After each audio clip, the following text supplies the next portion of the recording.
Welcome to the live dub. As usual, I will keep the intro brief because I've got everyone in here, so. And we're gonna get in there quick-like. Thank you everybody for joining us today. We are heading in now, and today is Case 4, Part 2. I almost said that in probably a very butchered version of French. But hello, Saru. Part 2. I don't speak French, so I apologize to any francophones out there who might have had to suffer through my pronunciation of the number 2. But anyways, we've got stuff to do. Let's go!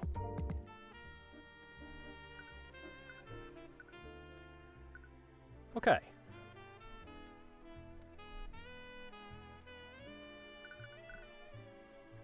Alrighty then. So, as it stands right now, given JSide's temporary absence for today, we've got the roles of Eugene, Haroldson, and the Eyetaker. I did mention I wanted to save Jay a little bit of talking to himself, actually a lot of talking to himself. So I'm suggesting that he take the Eyetaker up. Yeah. All right. I shall take on the other role for myself, if I may. And then Nick will be returning to Monkey. Monkey! And I'll just take up the Executor role there. Which is just 20 lines of some dude reading off a will. Cool. Could you please project or broadcast the game also to our chat? I did that earlier but then Sharon and I had to move channels because we're wait, this is the wrong channel. Oh. Gracias. Oh. Efaristopoli.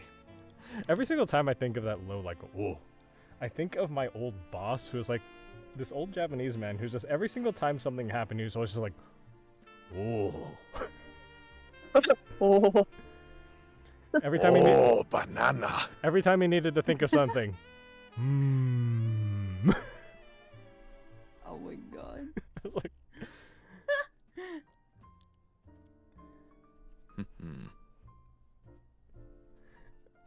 great guy. It's just the noises he made when thinking about something or when he was like mildly surprised was just hilarious. I am fascinated by it.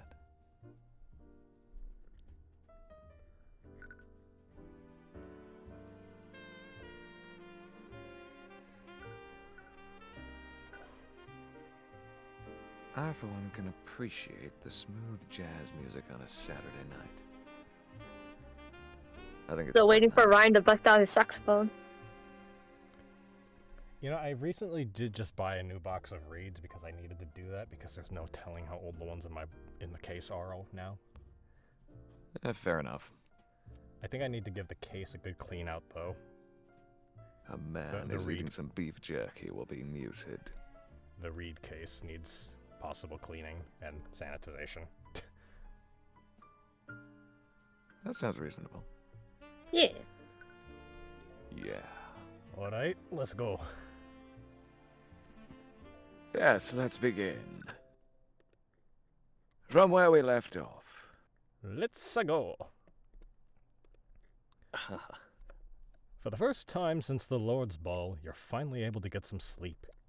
You woke this morning refreshed, but also a little anxious about the results of the will reading. You arrive back at Frega Manor and see that Beatrice, Leaf, Miriam, and Von Sanctus have all gathered, along with Miss Timora, who is accompanying Beatrice as their attorney. You're not really sure what to say to her after everything you've done.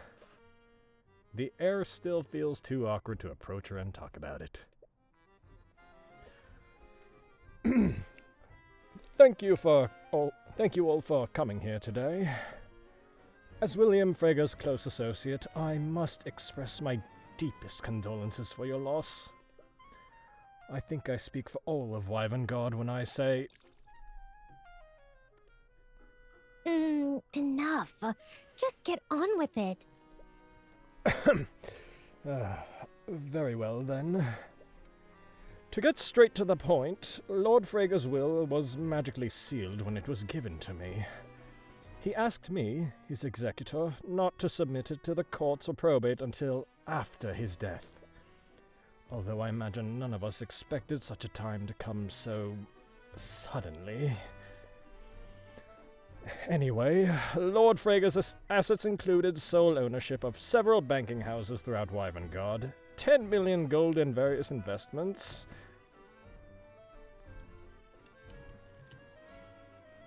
10 million? 10 million gold. You can't even begin to imagine what anyone could do with even a fraction of that wealth. And lastly, sole control and ownership of the Frega noble house. The Executor takes out a large envelope and uses a runestone to dispel the magical seal on it. I, William Frega, being of sound mind and body, do hereby declare this to be my last will and testament. I hereby give, devise, and bequeath all of my assets and property, both real and personal, to Jaden von Sanctus.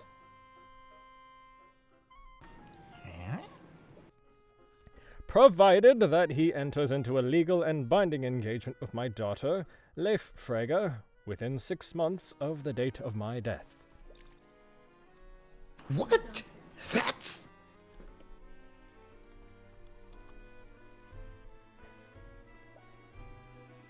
Oh. William must have added that addendum to prevent von Sanctus from trying to steal his empire. But a legal and binding engagement is predicated on Leif accepting it. She clearly doesn't want to go through with it, so if she simply waited 6 months, von Sanctus wouldn't have any claim to the estate. In the event that Jaden von Sanctus does not enter into such an engagement within the specified time frame, my assets and property shall be distributed as such. All of House Frega will be divided equally among my children as per the laws of our kingdom. You were right. William Frega never disinherited Beatrice. This would make Miriam's testimony false. And since Beatrice would receive a portion of William's inheritance, she had a motive to commit the murder. You glance at Miriam. It's hard to read her expression, but something appears to be on her mind. Without a word, she walks out of the room, ignoring both Beatrice and Leif. Leif, on the other hand, seems to be in good spirits. Isn't this great, Beatrice? You can lead House Frega now, just as it should have been. Actually, about that, in light of recent events, I believe I should clarify one thing. As per the Slayer rule, if Beatrice Frega is found guilty in the current court case, her inheritance will be revoked and divided between you and your sister. I see. Shouldn't feel so happy for myself. That can't be all, can it? Surely William added a note of Leif's obligation to marry my son? I'm not sure what you're trying to imply. Leif Frega is an adult with legal autonomy. If she is free to make whatever decision she wishes about who she legally marries. Now, if you will excuse me. Wait! We are not finished yet! Come back here! I'd love to catch up with you, Leif. But I was only allowed out of my cell to attend the reading. Oh, crap. But don't worry. I'm sure once this misunderstanding is resolved, we can talk all we want about our family's future. Of course. A group of knights lead Beatrice out of the manor, and Leif follows after them, leaving you and Celeste alone with Miss Timora. Oh.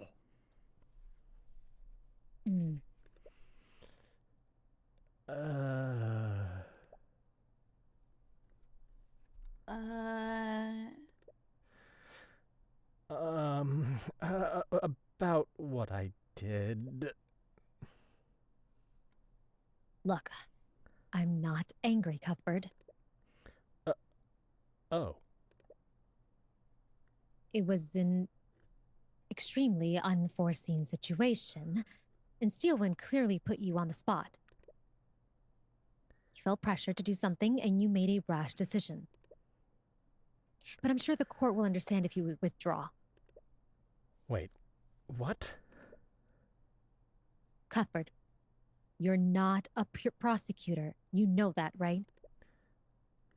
Didn't you become an attorney to defend prosecuted mages? But Beatrice is guilty. I saw it. I'm not going to argue about this again. You are going to withdraw. This is not up for discussion. You've always regarded and respected Miss Tamora, and you suppose that's always made you deeply scared of disappointing her. Perhaps she's right.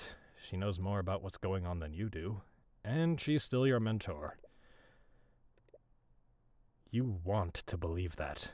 You really do. But deep down, you know that this is wrong. Miss Tamora may believe in Beatrice's innocence, but you can't just abandon this case and let her escape justice.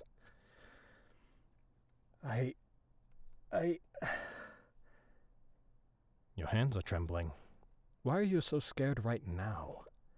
You know what you have to say, but the words won't leave your mouth.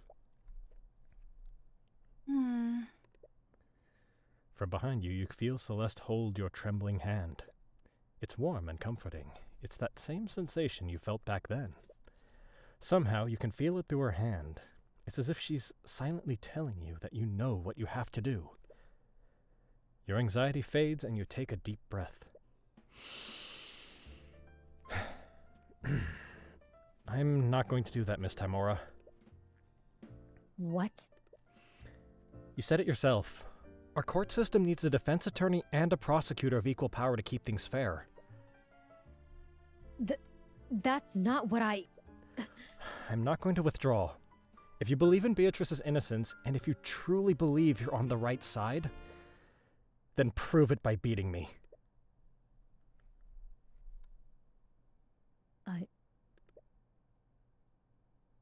Fine. Do what you want. But you're only going to make things harder for everyone.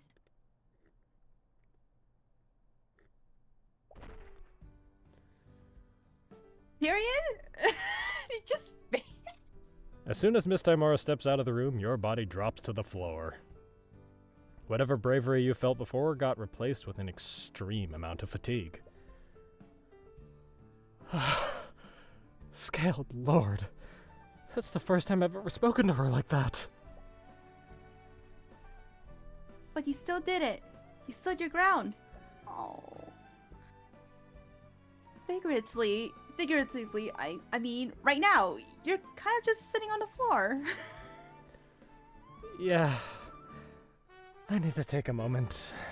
Can we go back to the ballroom? Damn, okay, bro. You return to the ballroom and take a moment to recover.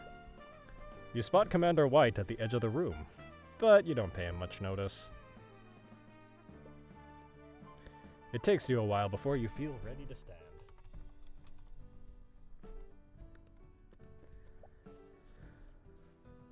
You okay? Yeah. I just needed a moment. Anyway, the will reading bought us a few more hours to investigate the murder. We should take advantage of the new information we just learned. So, where should we start first?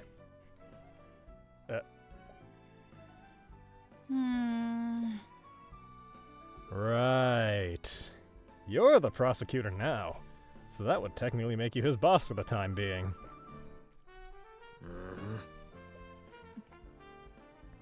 This is weird, right? Yep.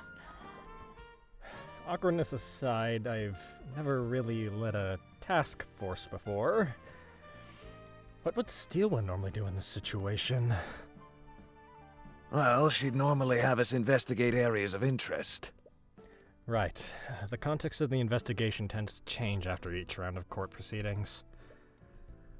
Well, we're lacking a lot of physical evidence. Could you and the Inquisition search the gallery in Beatrice's room? Perhaps you can find evidence of how the sword of spell eating was stolen. Whatever you say, boss. Well, that covers this Inquisition, but what are we going to do? It's clear that Lord Frega's inheritance plays a large role in this case. So even if it's not valid, we should take a look at the modified will that he was drafting. It might give us some insight about what he was really planning to do with his inheritance.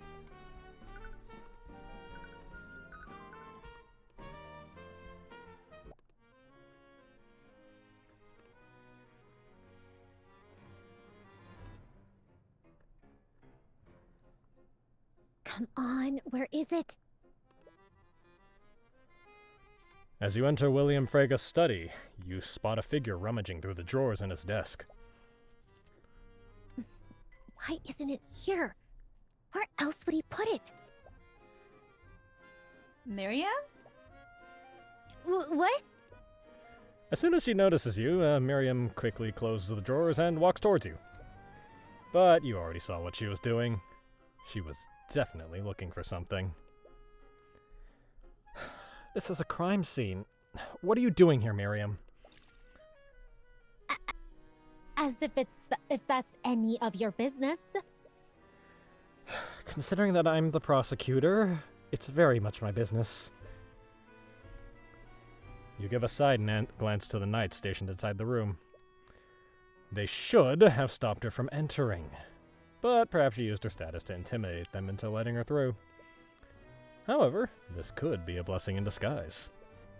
She was clearly looking for something in this room, and you have a feeling you know what it is. You appear to be looking for something, Miriam. What could be so important that you disturb an active crime scene?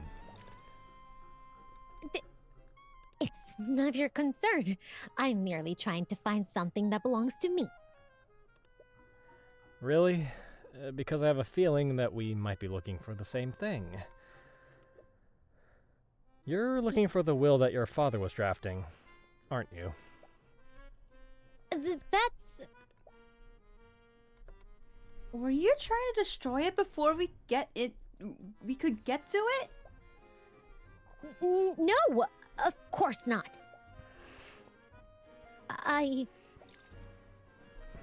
just needed to see it for myself. Did she really do this? Oh? Is she also suspicious of Beatrice? Why are you so determined to see the drafted will, Miss Frega? I just wanted to see what my father's final wishes were. But your father already had a will filed previously. Wouldn't that be enough? You also suspect something, don't you? Of course not. Beatrice would never do something like this. Miss Frega, I never even mentioned Beatrice. I know how things may look, but please understand, I'm just trying to get to the truth. I don't think your sister did this, but she may have been involved. She may have worked with someone else to orchestrate her father's death.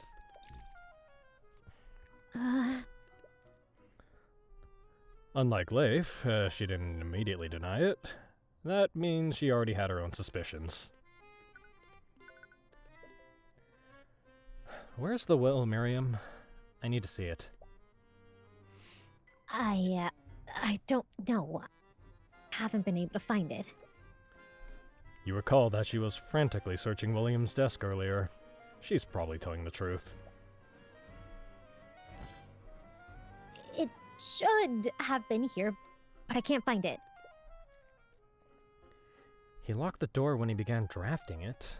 In addition to that, the Inquisition closed the area off after the body was discovered. That means someone took it during the lockdown. It was probably stolen by whoever murdered him, right? Yeah, that would make the most sense. Which means that whoever did this wanted to nullify whatever was written on it. It's looking more and more like the motive behind this was William's inheritance. Anyways, it looks like we won't be able to find the will. But the fact that it was taken must imply something. For now, we should follow our other leads.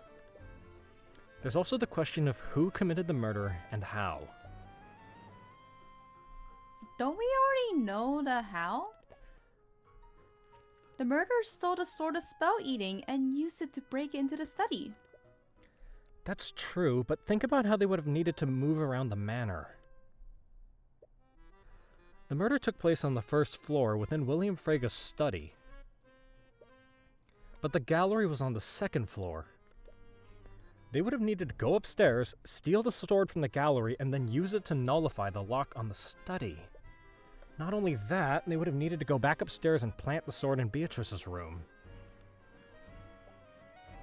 So many squares. Huh, about that, if someone conspired with Beatrice to do this, why would they plant the sword in her room? That's a good point. Perhaps they had a falling out? Her partner might have tried to betray her by pinning the blame on her. But if that were true, why wouldn't she just sell them out and make a deal with Steelwind? It would be because of the Slayer rule. Slayer rule? I remember the guy at the will reading also mentioned that. What is it? It was a law passed by the Crown centuries ago. According to the law, if someone is involved in another person's death, even accidentally, they will not be allowed to inherit the deceased property. So even if Beatrice wasn't directly responsible, she'd lose her cut of the inheritance if she took a plea deal. More importantly, it doesn't sound like Miriam completely believes in Beatrice's innocence either. If that's true, what else can she tell you? Miriam, it almost sounds like you suspect Beatrice as well. That's...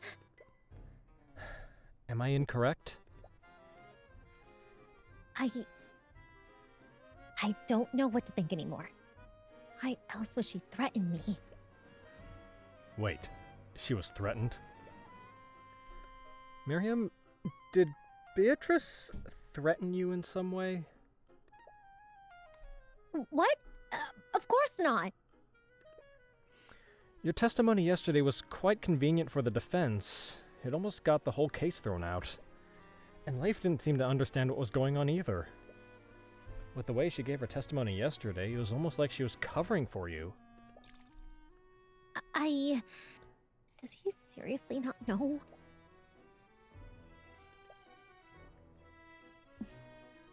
Please, promise me that you won't tell anyone about this. I won't tell anyone. What happened? About an hour after the murder, I was approached by Ruby Tymora. She gave me a list of statements to give in my testimony. The statements weren't true, but she assured me that my status would protect me from any scrutiny. What?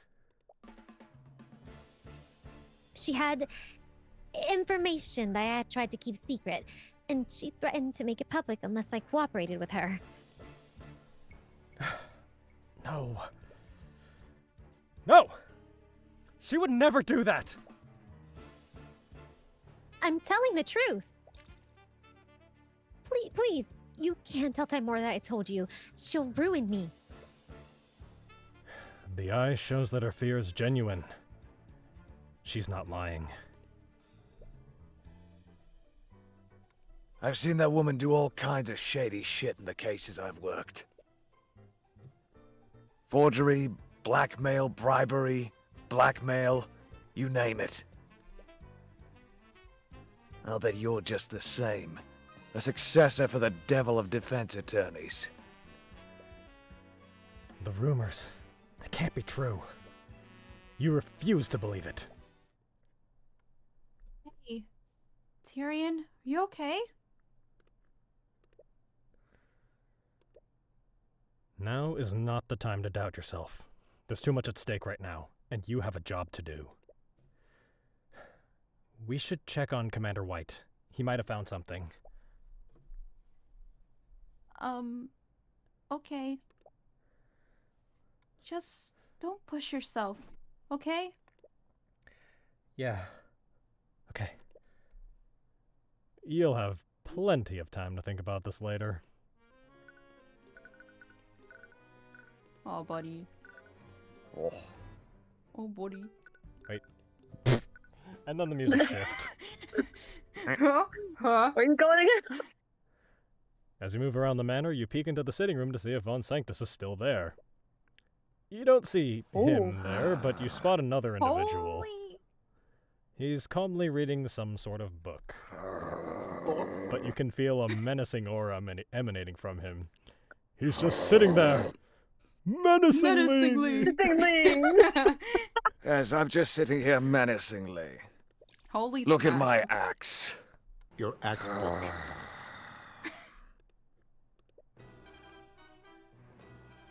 This aura. Oh. You must be daft if you think I wouldn't notice your presence. What? Did he notice you? You barely entered the room. Before you have a chance to respond, the man pulls out his great axe and rushes towards you. Wait,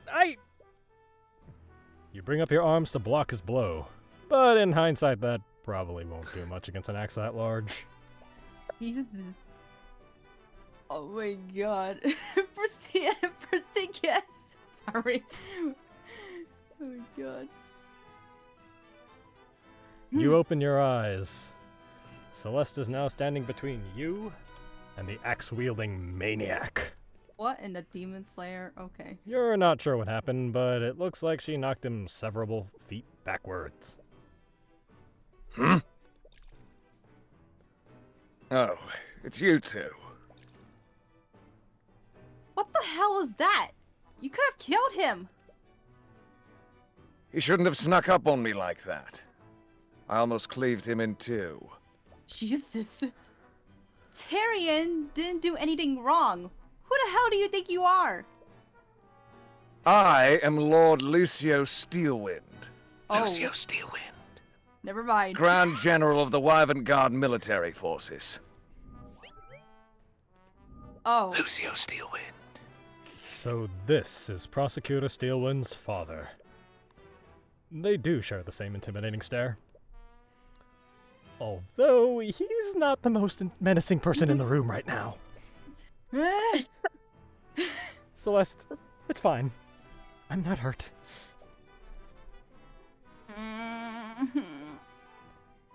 She looks more than irate right now, but she begrudgingly sheaths her sword. Anyways, Lord Steelwind was one of the people with a motive to murder William Frega.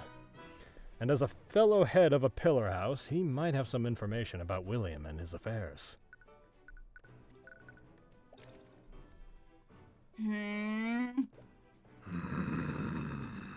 If looks could kill. McCoy. One might misinterpret that look of yours as murderous intent. Rosin goes to you. Aww. Guess you do have some battle instincts after all. I honestly wasn't sure, since you're so obviously have a silver spoon stuck your... Think very carefully about your next Celeste. words. Such lack of respect and discipline. Bro, I'm a mercenary, what do you expect? If you were one of my soldiers, I'd have you hanged. If I was one of your soldiers, I hang myself. Oh, that... Touché. Okay, let's all try to stay civil here. Lord Steelwind, you were here at the Lord's Ball when the murder occurred, am I correct? I was. Do you mind if I ask you some questions about what you saw that night?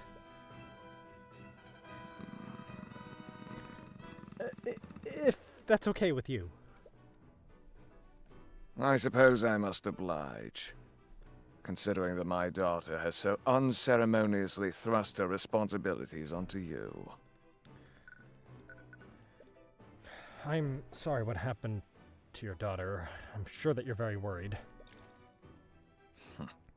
It's her own fault for exerting herself despite her injuries. Even the bravest warrior knows when to stay off the battlefield. How can you say that? Your daughter was trying to do the right thing. By prosecuting the Eris of House Frega. She had very little evidence to substantiate a conviction. If she wanted to strike a blow on a rival house, she should have been certain that her enemy would fall. But now, if Beatrice Frega is found innocent, any hopes of an alliance between House Frega and House Steelwind will be completely annihilated. It's clear that he and the prosecutor have vastly different priorities. Where were you throughout the night, Lord Steelwind? I so loathe gatherings like that. They're a complete waste of time. I was in this room. But then I received word that Lord Frega's lost heiress had made an unexpected appearance. She was supposedly speaking with the Crown Prince. So I made my way to the ballroom. Did you speak with them at any point? No. I kept my distance and stayed near the Kingsguard. I needed to make sure she wouldn't try anything. Was this because you were wary of Beatrice Frega? Yes, I was. The Crown Prince has always been a bleeding heart, and the Fregas are trained to sharpen their tongues from birth. I needed to make sure that she wouldn't try to interfere with his engagement. You were worried that she was going to try to take Aster back. I was. But it was clear that that wasn't her intention. But you did overhear their conversation? What were they talking about? The conversation was completely inane. It was all just small talk. Lady Frega spent most of her time playing with Prince Alaric. Right. Aster's younger brother was there too. You know that Beatrice had some role in the murder, even if she wasn't directly responsible. Did she have some unknown goal by speaking with Aster and his brother? You went into the ballroom when you heard that Beatrice had returned. Was this before or after the lockdown? It was before the lockdown. That sounds about right. This means that she was accounted for before the theft was reported. And did you see her leave at any point? No, she spoke with the two princes for quite a while. She didn't leave their side until she was arrested for Lord Frega's murder. What? That means she was accounted for the entire night. But her thoughts said that she was an accomplice in William's death. Was she there to distract the Kingsguard? Thank you for asking our questions, Lord Steelwind. I'm merely repaying my daughter's debt to you. He was surprisingly pretty cooperative. But that doesn't lift any suspicion off of him just yet. You'll need to find more evidence if you want to know for sure. Anyways, we should probably move somewhere else. Let's go, Celeste.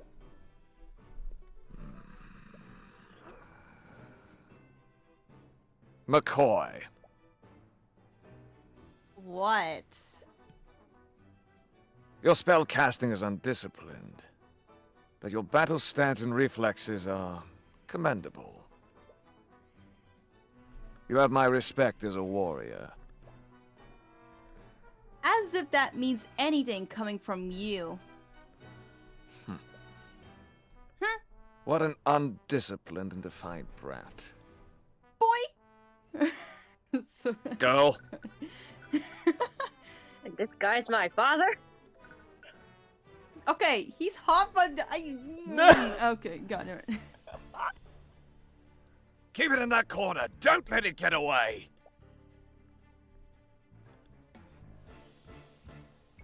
Get away from him! As you enter Beatrice's room, you see the Inquisition cornering something near the back of the room. It's some sort of animal. A wolf, to be exact. Wait, is that... You recall spotting that same wolf on the night of the Lord's Ball. Has it been in the house since the murder? Intruders must protect Queen. What? Did you just read its thoughts? Protect territory from enemies. He must see the Inquisition as intruders in his territory. But does that mean he sees this room as his home? You slowly start to walk towards him. What? Wait, Tyrion? Stay back, kid. It's a wild animal. There's no telling what it'll do. You ignore them and continue to approach him. Don't worry. I'm not here to hurt you. Huh? This human? He can speak language of dog? Oh. Wait. You can understand me? Why are you talking to it? You're speaking plain dog. Of course Tracker understand.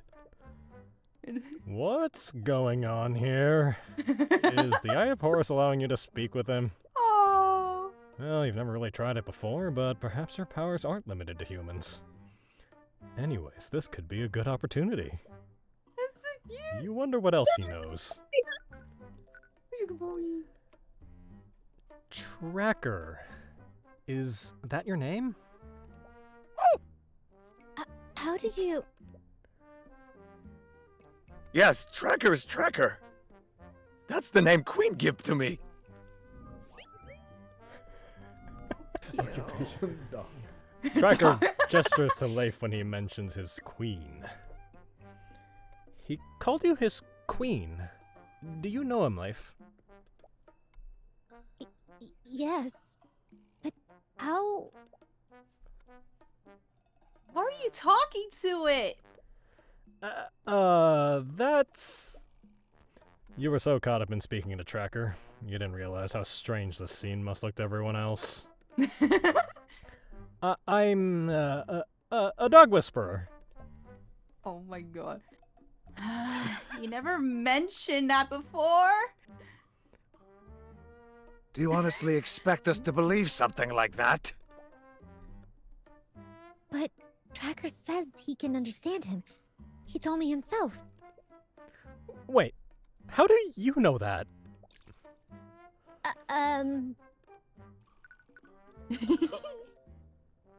So, Leif, how are you able to communicate with Tracker? I suppose there's no sense in hiding it anymore. Tracker is my familiar. Familiar? So it's the same magical bond Harold has with his monkey. You recall that the familial bond spell allows the caster to telepathically speak with their familiar. That must be how she's speaking to him. You never mentioned him during questioning. It wasn't relevant to the investigation.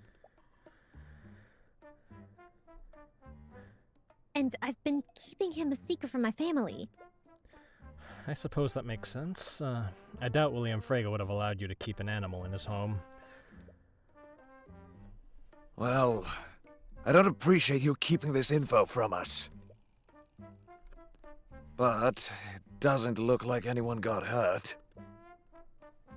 And aside from this dog, we haven't really found anything new. Damn it. They haven't found any more physical evidence of the theft. Of course. It looks like you've run into another dead end. Unless... Unless? Tracker. I saw you on the night of the murder. What? Tracker.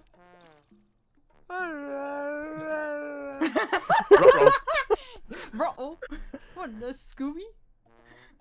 Ruh-roh. supposed to stay in this room. Wait, is that why you don't allow the servants to enter it? Didn't want to keep him in Beatrice's room, but he was very insistent that he stay here. Tracker likes the ambience. Right. Wait. If you live in this room, did you see who brought the Sword of Spell Eating in here? I already asked him about that, but he didn't see anyone. He must have been taking a nap. Either that, or he was roaming outside even though I told him to stay here. Side-eye. Damn it. Tracker see a lot of other things, though. Tracker see many new people that night. Right. He was roaming the manor during the Lord's Ball. He must have seen a lot of new people. Wait, if he was walking around, he might have seen something that the Inquisition doesn't know about. Can you tell us what you saw on the night of the murder, Tracker? Tracker see rats. Huh? This may be more difficult than you thought. I need you to be more specific. Can you go in order? Tell me about everyone you saw that night. Okay. Tracker was taking a nap in room, but Tracker woke up from loud sounds outside. Tracker hears small things running in the walls. Running in the walls? Tracker called Queen, but she didn't answer, so Tracker decided to check sound alone. Tracker follows sound outside. That's when Tracker smelled a bad smell. Bad smell? That's when Tracker smelled flying rat. You smelled a flying rat? Did you mean like a pigeon? Tracker could smell where rat was, so Tracker barked at him. Tracker must have scared rat because he fell onto the floor and dropped his stick. The rat had a stick. Tracker could see them now, so Tracker did one final bark to scare them off. The rats were scared and went back into the walls. It went into the walls? That's when Tracker picked up the stick the rat dropped. Queen finally answered Tracker. She told him to go back to his room and hide. After message, Tracker brings stick back to room for inspection. Do you Tracker, good remember boy. what time this encounter happened? What is time? We're getting Right. philosophical now? An animal wouldn't really have a concept of that. What did he say, Tyrion? Did he see anything?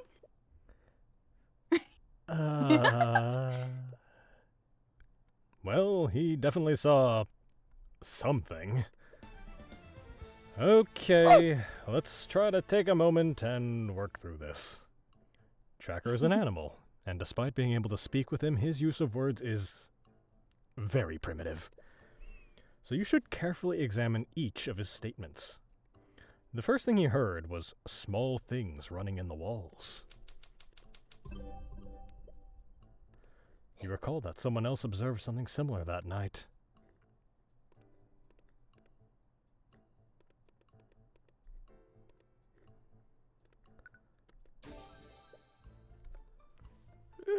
The servants were complaining about rats running through the air vents, so they sent me to take care of it. I heard one of them running in the vents upstairs, and I followed it here. I figured it had nowhere else to go, so I opened it up and put a trap down. He must have heard the rats that Yuen mentioned. They weren't actually running in the walls. They were running in the vents. The next thing he did was call the Queen, but she didn't answer. The Queen that he's referring to is probably Leif, but Leif wasn't with him at the time. He must have called out to her telepathically.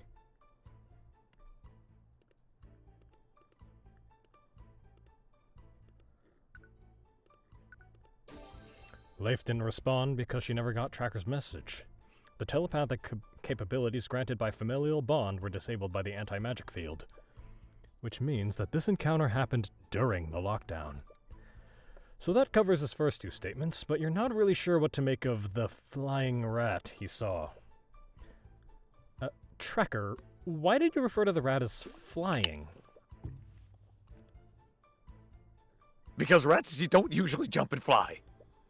Yes, I got that. Is it possible that what you saw wasn't really a rat? Rats are rats. They're small things that run and hide. So rat is a general term for him. He uses it to refer to small animals that are acting suspiciously. Anyways, with everything you now know, his last statement doesn't make sense.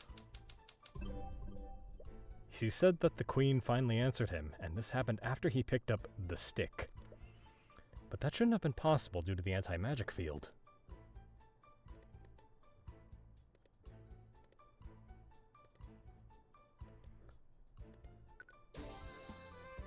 Tracker, about that stick you found.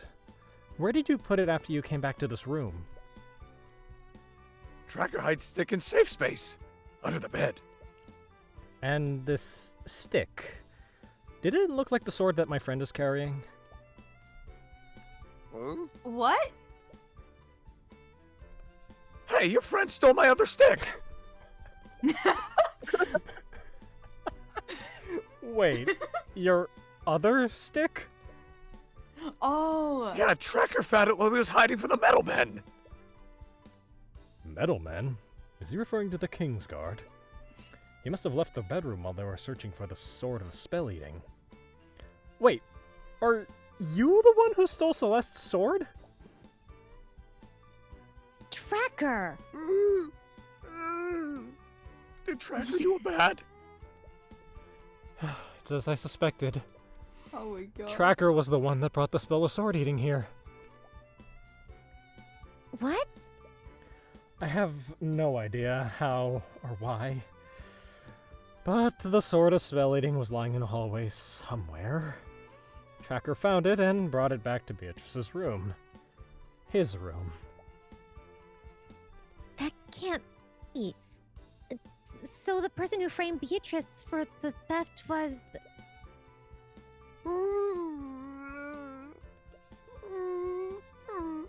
If it weren't for Tracker, the Inquisition would have never honed in on Beatrice at all. But why would the sword of spell eating be lying in a random hallway? Leif, do you mind if I borrow Tracker for a little bit? It's okay, Queen. He smelled good. Tracker, trust him. Thanks, I guess? Okay. But only if you allow me to accompany you. You know about Miriam's position, but how does Leif feel about you prosecuting Beatrice? It's possible she might try to sabotage the investigation if you let her accompany you. But as Tracker's owner, you really don't have a choice. You nod to Leif, but you also send a subtle gesture to Celeste to keep an eye on her. She silently nods and slowly follows behind her. Alright, Tracker. Can you take us to the hallway where you found these rats? Oh, sure thing, King. Well, it looks like you've received a promotion. Your Majesty. I loved this part when I did the initial playthrough. Like, yes. That's so cute. You allow Tracker to Short lead you King. to the location of where he found the sword of spell eating. Short King. Surprisingly, it's fairly close to Beatrice's room. He apparently didn't travel very far before he met those, rats he mentioned.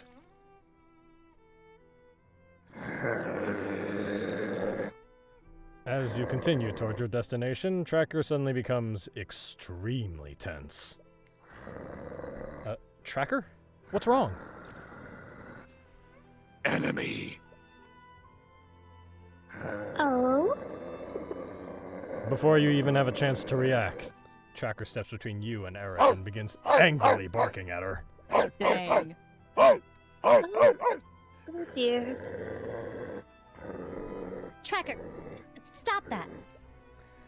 Leif tries to calm Tracker down, but he's undeterred. He continues to bark at Eris, and it looks like it's taking all of Leif's strength to hold him back. Oh my god.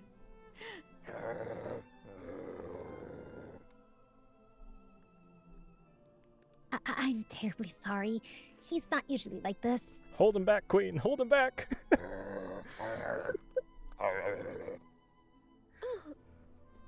It's to be expected. I'm not sure why. But animals have always disliked me. What is Eris doing here? You recall seeing her at the barracks, too. She said that her father is friends with Beatrice, but is she involved in this case somehow? Anyways, you came here for a purpose. You should examine this hallway and see if you can find any clues. There's an air vent over there. It appears to go from the ceiling to the ground floor. Is this where the rat escaped to, Tracker? Oh, that's where the jumping rat went. I thought you said it was a flying rat. Tracker see that too. Okay. It would probably be better to just move on. Anyways, where did this rat come from? Rat come out the other wall. Do you mean the vent on the opposite side? Yes, Tracker saw flying rat escape that way. What was this rat doing here in the first place? These crystals supposedly generated an anti-magic field during the lockdown. However, the Sword of Spell Eating would make its wielder immune to these fields. Prepario Arcanum. Oh. What? What do you see? Huh? The vents have traces of illusion magic inside them. What? The traces also go deep inside these vents. It's the same for the vents on the other side too. Why would there be traces of illusion magic inside the vents? What spell could have possibly left those traces? As I told you many months ago, illusion spells tend to do one of two things. They either create freestanding illusions, or they can disguise an existing creature. I doubt someone created a small freestanding illusion in the vents, so a disguised creature must have been inside these vents at some point. These vents are tiny. No one would be able to fit inside them. Tracker could see them now, so Tracker did one final bark to scare them off. Oh! The rats were scared and went back into the walls. But a rat would be able to fit in these vents. Well, yeah, I guess that'd be true. But that would mean that rat had an illusion spell active on it at the time. It's not only that. He said that the queen finally answered him, and this happened after he picked up a stick. But that shouldn't have been possible because of the anti-magic field. Tracker saw this rat during the lockdown. They would have been inside the anti-magic field created by the lockdown. There's only one way that that rat could have had an illusion spell active on it. Wait, you can't mean... That rat was holding the Sword of Spell Eating. What? But how is that possible? A rat wouldn't have the strength on hands to carry the sword. Tracker's vocabulary is primitive and limited. He uses the word rat to describe small creatures that hide and act suspiciously. But even if it wasn't an actual rat, it still couldn't have been a human, right? You're right. It would have been a small animal.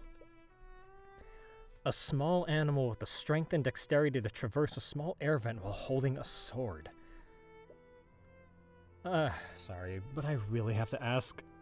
Is that a monkey riding on your back? Monkey. Yes, this is my familiar, Eugene. No. Are you serious? We know that Harold had a motive to kill William Frega. He was planning to defund the Haroldson Hall of History. They had an argument that night, and that's when William Frega decided that he was going to defund Harold's museums. He must have struck a deal with Beatrice, and with Beatrice's portion of House Frega, she could have easily kept his museums funded. He could have faked the robbery and sent his familiar to murder William. I can't believe this. And there's something else that Tracker said. Tracker could smell where Rat was, so Tracker bork at him. Tracker must have scared Rat, because he fell onto the floor and dropped his stick. The rat had a stick? Tracker, you said you had to smell to see where the rat was. And when he dropped his stick, you were finally able to see him. Does this mean you couldn't visually see him before he fell down? Yeah, Tracker couldn't see the rat with his eyes, so Tracker used his nose to see it. The monkey was invisible! No one would have noticed a small invisible animal. In addition to that, he moved through the air vents. Eugene would have been nearly undetectable that night. Beatrice is a master of illusion magic, so it's possible that she cast invisibility on Eugene.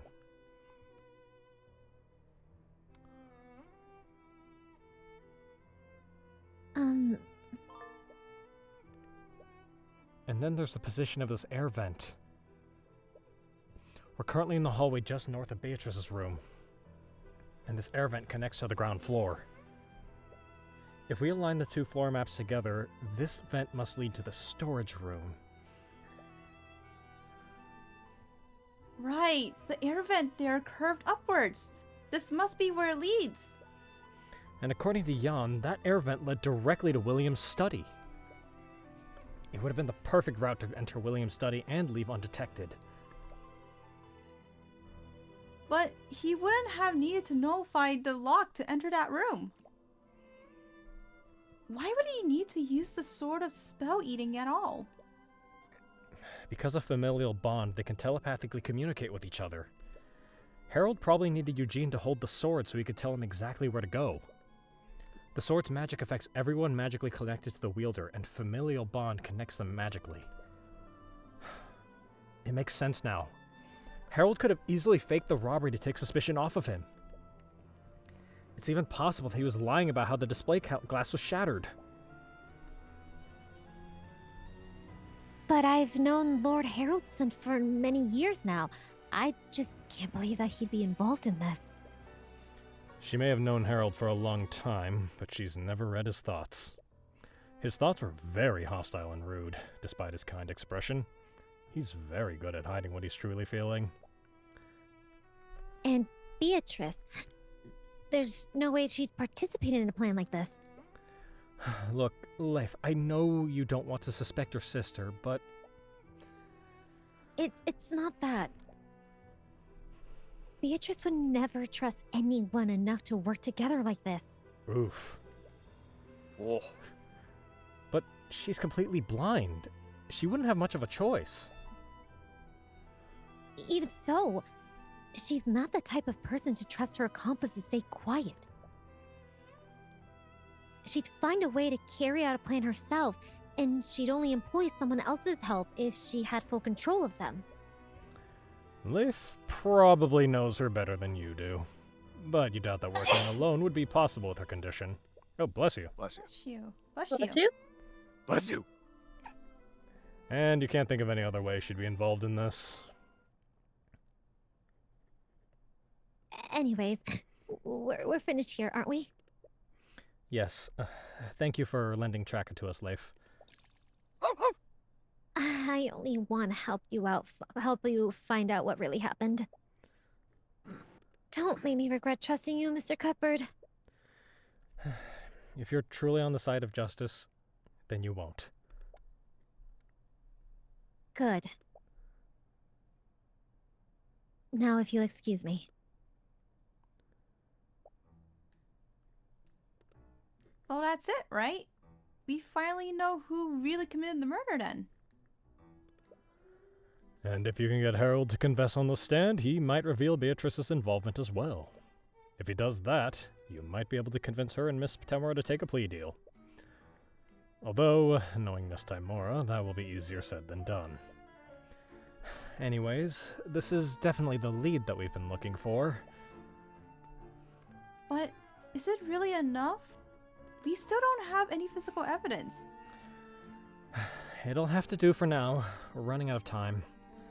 We'll just have to call Harold to the stand to testify about what he did that night. If I can push him far enough, I might be able to catch him lying. But you doubt it'll be that easy. He has a good poker face. Just how much will he be able to hide his true thoughts?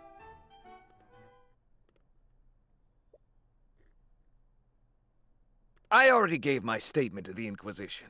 Is my testimony really necessary? Sorry, old-timer. My orders came straight from the prosecutor. We're going to need you on the stand today.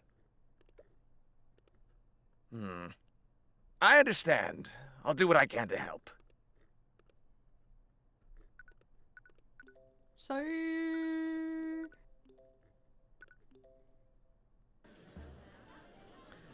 What's gonna happen today? So, he's gonna put him on the stand. We're back here on the again? right spot.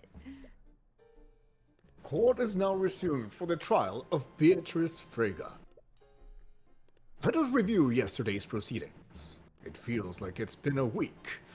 There was much debate over William Frega's inheritance. More specifically, it was unknown whether the defendant had any claim to her father's inheritance. This detail was crucial in determining whether the defendant even had a motive to commit the murder. Luckily, the victim's will was supposedly read earlier today, and it is now a part of the public record. What were the results of the will reading, Mr. Cuthbert? William Frega was planning to leave all of his assets to Jaden von Sanctus, his hopeful son-in-law. However, this was predicated on the condition that Jaden marry the victim's daughter, Leif. And it's clear that Miss Leif will never follow through on this engagement. If the engagement is not made in 6 months, William Frega's assets would be divided among his 3 daughters. I see. So there was no mention of the defendant's disinheritance. Correct, Your Honor. This means that the defendant did have something to gain from the victim's death. What? Really? So What? she might have actually done it to man then. Huh? Your Honor, despite the confusion around the victim's inheritance, there is still very little physical evidence that implicates my client. May I remind you that Miriam Frega was not telling the truth in yesterday's proceedings? That itself is extremely suspect. And William Frega was clearly not above manipulation and lying. You can't prove that she knowingly gave false testimony. I'll admit I can't prove that. I'll also admit there's a lack of apparent physical evidence to substantiate our case, which is why the prosecution would like to call Haroldson to the stand. Lord Haroldson. The sword of spell eating clearly plays a large role in the murder, and its theft is one of the few pieces of physical evidence in this case. As the gallery's curator, I believe he can further elaborate on how the sword was stolen that night. More specifically, you can find out about what he did on the night of the murder. I see. Well, the court would definitely benefit from his insight. Bailiff, please escort Lord Haroldson to the stand. Harold. Witness, please state your name and occupation for the court. Of course, my name is Harold Haroldson. I am the owner and curator of the Haroldson Hall of History, located in Halmerith. That's quite the alliterative occupation. Harold, could you please testify to the court about how you discovered that the sword of spell eating was stolen? If it will help.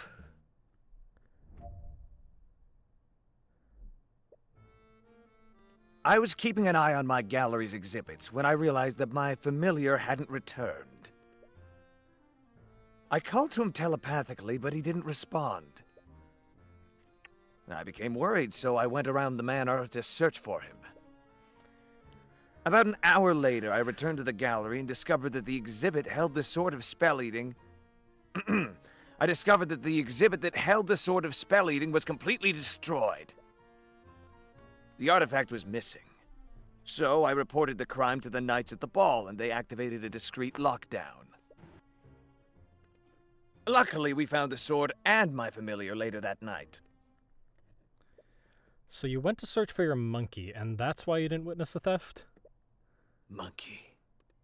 Yes, the thief was probably waiting for me to leave. They must have wanted to commit the crime without anyone seeing them. Or his testimony is completely full of it. His search for Eugene must have been a cover that he's using to hide his actions from that night. So how do you prove that?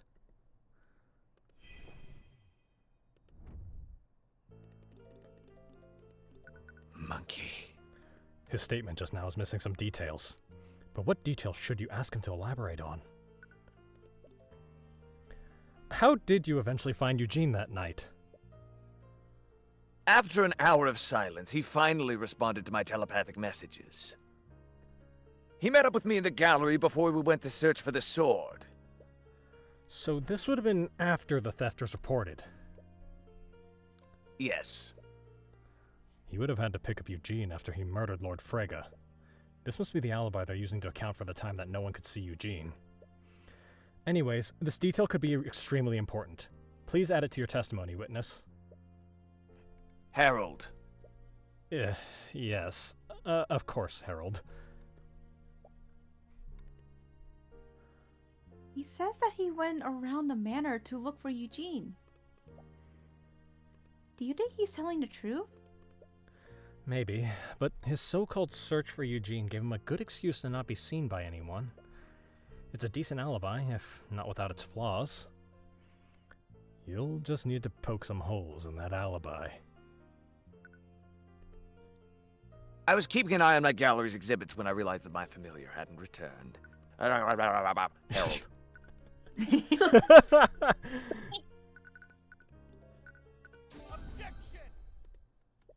Harold, you found Eugene before you went to search for the Sword of Spell Eating. This would mean that happened while the lockdown was still active. Am I correct? Yes, as much as I was worried about the artifact, Eugene's safety was far more important. That's the thing, Harold. You said that after an hour of silence, you finally received a telepathic message back from Eugene. What? So that leaves one question. How did you communicate with Eugene telepathically if you were both within an anti-magic field? What? Harold, in response to the theft, the Kingsguard activated the lockdown system to prevent anyone from leaving. That same lockdown system would have placed an anti-magic field over every inch of that manor. That field should have suppressed the telepathic abilities given to you by familial bond. You wouldn't have been able to speak with Eugene at all. Oh! So what exactly does that mean? Mr. Cuthbert, are you accusing the witness of lying in his testimony? Please. Cuthbert is blowing this entire thing out of proportion.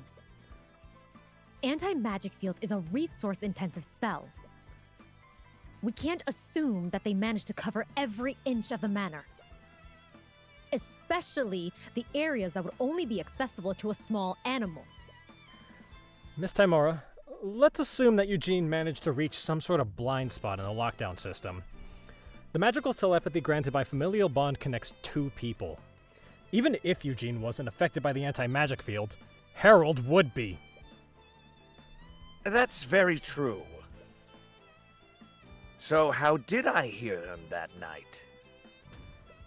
There's only one answer that makes sense, Harold. You did hear Eugene telepathically. Because Eugene was holding the Sword of Spell Eating. What?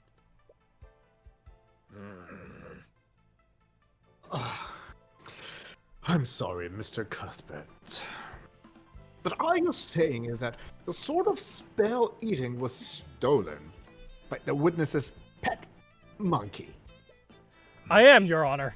It's the only way the witness's testimony makes sense.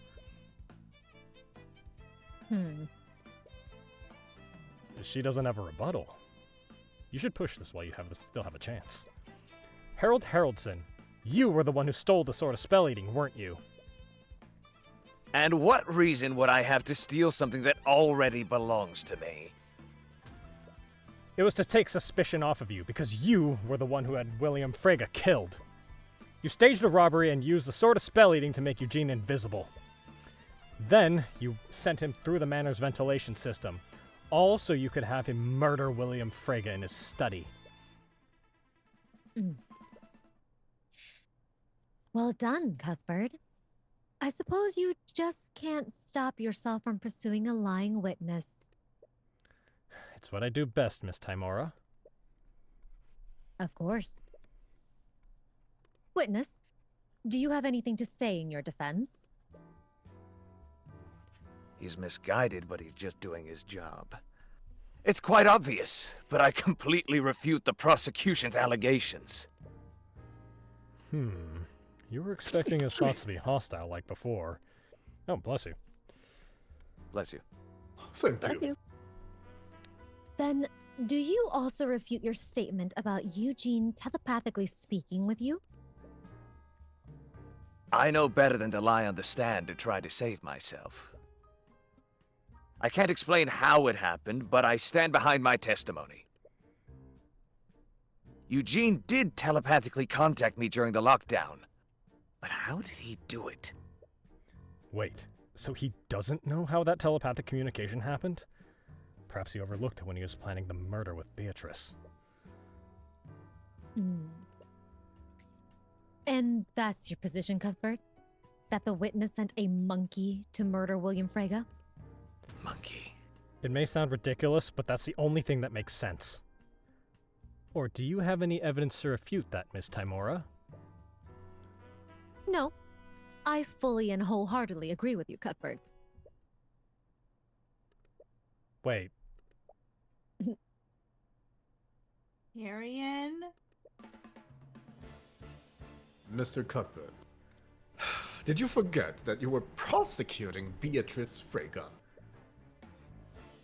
Your Honor, even as a prosecutor, it's clear that Cuthbert just can't stop himself from finding the true culprit. Wait, I also meant it to say that the defendant conspired with the witness to commit the crime. Oh, really? And do you have any proof of this conspiracy to commit? Of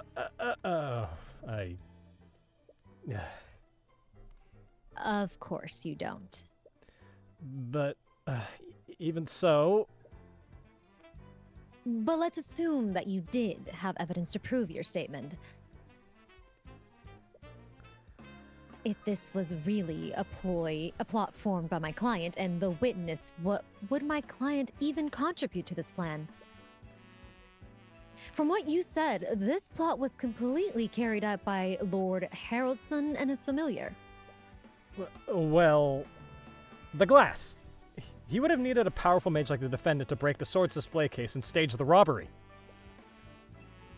So her contribution to the murder was breaking some glass. Can you prove that my client shattered the display case? And can you prove that she did so knowingly that it would somehow lead to her father's death?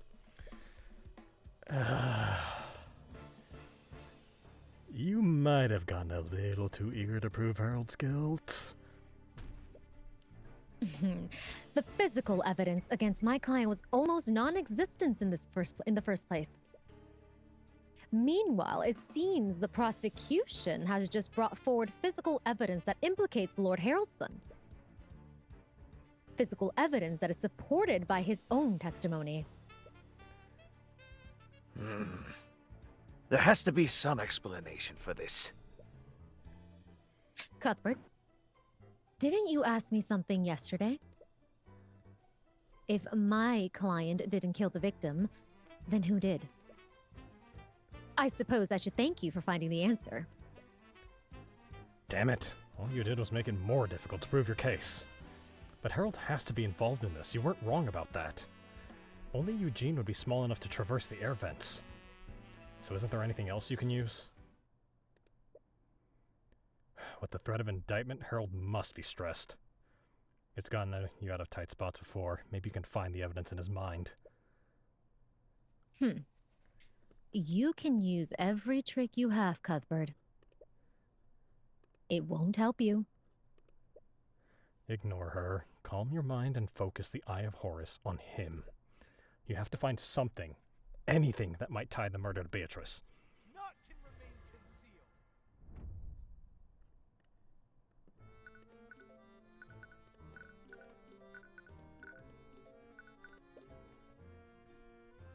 It's truly a shame that Beatrice was driven to flee from her own family. If only I'd introduced myself to her, perhaps we could have found a solution together. He doesn't know Beatrice? But how? She planned the murder with him. Unless...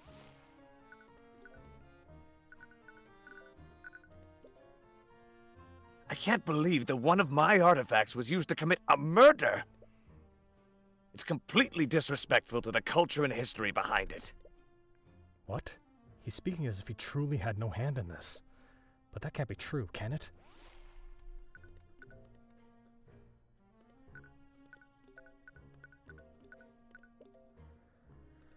Eugene, just what were you doing that night? Did you really wield this sword, if only for a brief moment? Wait, he should have known exactly where Eugene was that night. Why? Why would his thoughts say that? What? What's going on? He's speaking as if he really had no hand in this. You can guard yourself from the Eye of Horus, but you can't lie to it. And if that's true, were you wrong about Harold's involvement? Is he really innocent? See anything, Cuthbert? Your Honor, it's clear that the prosecution has nothing left to argue. There's very little evidence implicating my client, and there's a far more likely suspect in front of us right now. Yes, I must agree with you, Miss Tamora. At the very least, I see no reason to prolong this trial any longer. Wait! Beatrice couldn't have possibly done this. Discounting the fact that she's completely blind, she was with the two princes for most of the night. So who actually killed William Frega in his study? Think about it. The reason why you suspected Harold in the first place was because of what Tracker said. Tracker's vocabulary is primitive and limited. He uses the word rat to describe small creatures that hide and act suspiciously. But even if it wasn't an actual rat, it still could have been human, right? You're right. It would have been a small animal. A small animal with the strength and dexterity to traverse a small air vent while holding a sword. Tracker definitely saw some kind of animal. Was it someone else's familiar? Right. It had to have been Eugene. Tracker found the sword in that hallway.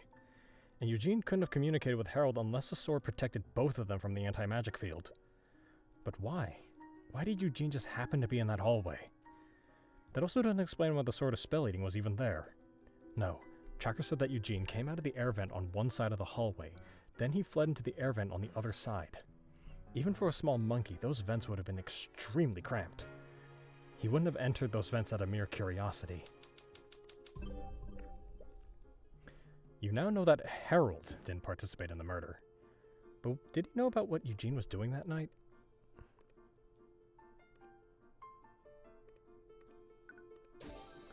Eugene was acting of his own free will. That's the explanation that makes the most sense. But how? And why? Harold is the only person that is magically connected to Eugene.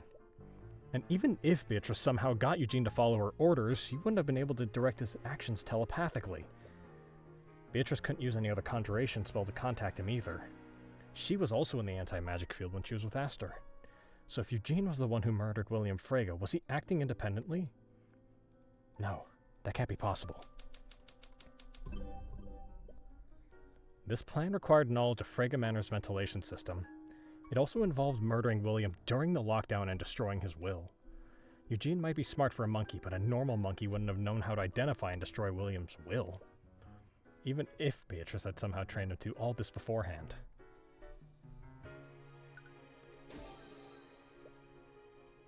No, it couldn't be. I discovered that the armbands of intellect had been stolen as well. And unlike the sword of spell eating, we still haven't found the armbands. You look at the glass case where the armbands used to be. The thief didn't shatter the glass. Exactly. Moreover, the armbands were actually replaced with a well-made replica. The magical locks on the case can be disabled. How are they normally disabled? They can be turned on and off using a spoken password. How many people know this password? Only myself. I personally oversee the transport of these items when they're moved. Only Harold knows the password, but someone could have overheard him saying it. Someone that's constantly looking over his shoulder. You've made some ridiculous statements in the past, but there's no way the judge will even entertain this theory. You'll have to be smart about this.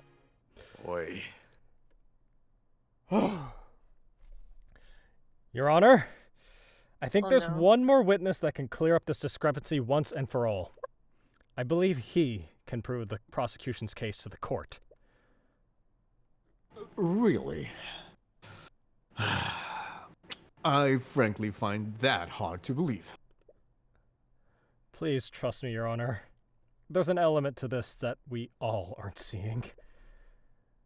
And it's one that no one will believe.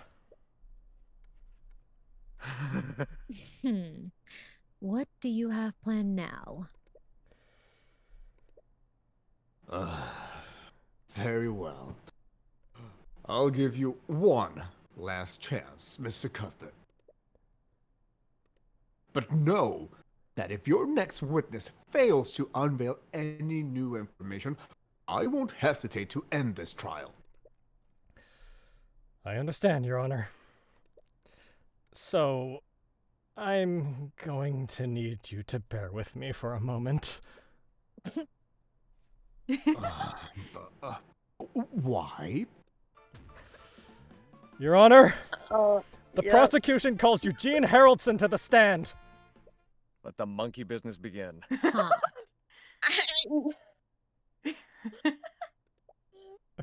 It was a matter of time.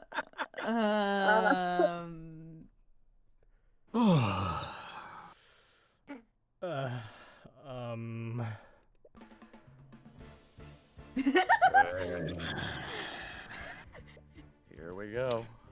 Never mind. I retract my earlier statement. I'll be passing verdict. Wait. Just bear with me for a moment. Mr. Cuthbert, I should find you in contempt for even suggesting this. Do you honestly think I'll allow a monkey to give testimony in my courtroom? Yeah, it sounds pretty out there, even for us. I'd like to remind the court of the nature of Harold's bond with Eugene. Eugene is a familiar. That means Harold Haroldson can speak with him telepathically. But this is absolutely... Show me the law that says an animal can't give testimony, Your Honor. Well, It may be unprecedented, but it's not against the law. well. Oh my, Is it really oh my Let the god, monkey really? business begin, I Really? guess. In there? Yes. Very well. Oh my god. Your Honor, you can't be serious right now. Are you actually going along with this? Oh, Mr. Mora, I am looking for any possible reason not to entertain this. But Mr. Cuthbert has a point. There are no laws against this proposal. So I have no choice but to oblige his frankly, insane actions for now. Well, I guess it doesn't matter. It's not as if this will reveal anything. I can't believe I'm saying this, but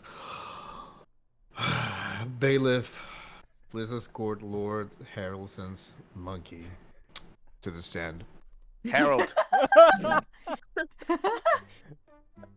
goodness. Witness, please state your name and occupation to the court. I could do without the sarcasm, Miss Timora. Eugene is Eugene. Eugene Monkey. Bailiff, make sure the stenographer gets Haroldson's translations. You can't see the armbands on him right now. He must be at his normal intelligence now. Though, how would he even wear them? Perhaps he held them in his hands. They only require physical contact, after all. Eugene, did you steal from the gallery on the night of the murder?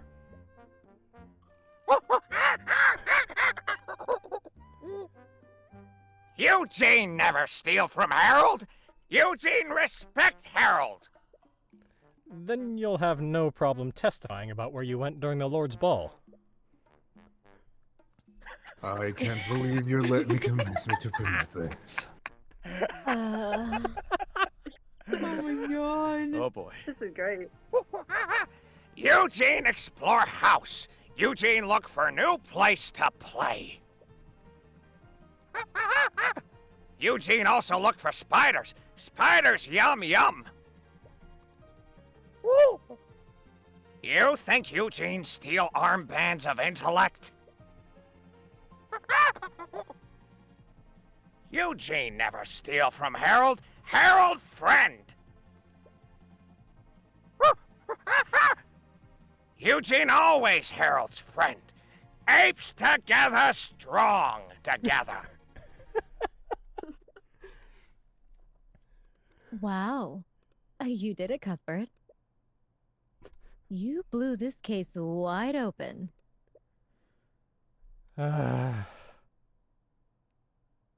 Is this really going to help us? Look, you'll just have to trust me on this. I trust you? That sentence sounds like it turned into a question at the end. Sure, yeah.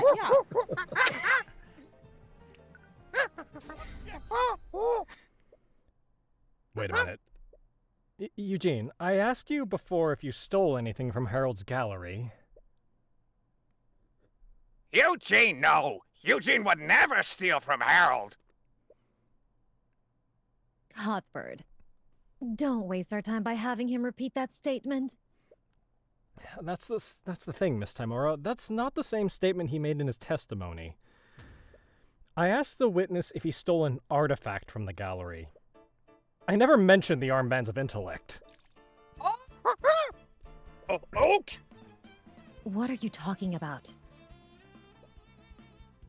The witness lacks the understanding to differentiate between the artifacts. It was clearly just a simple mistake. It's not just the fact that he named the wrong artifact, Miss Timora. It's the fact that he used its actual name. I'm afraid I don't understand what you mean, Mr. Cuthbert. Your Honor, animals can't speak the same way that humans do. Even when a telepathic link is established, their vocabulary is extremely limited. Tracker called the sword of spell eating a stick before. It was hard to understand what he really meant. Exactly. So that raises the question, how did Eugene know that they were called the Armbands of Intellect? Wait, how did he know? The armbands were stolen during the Lord's Ball and replaced with a well-made replica. If he had worn the armbands when he was sneaking through the vents, he would have never had the opportunity to put them back.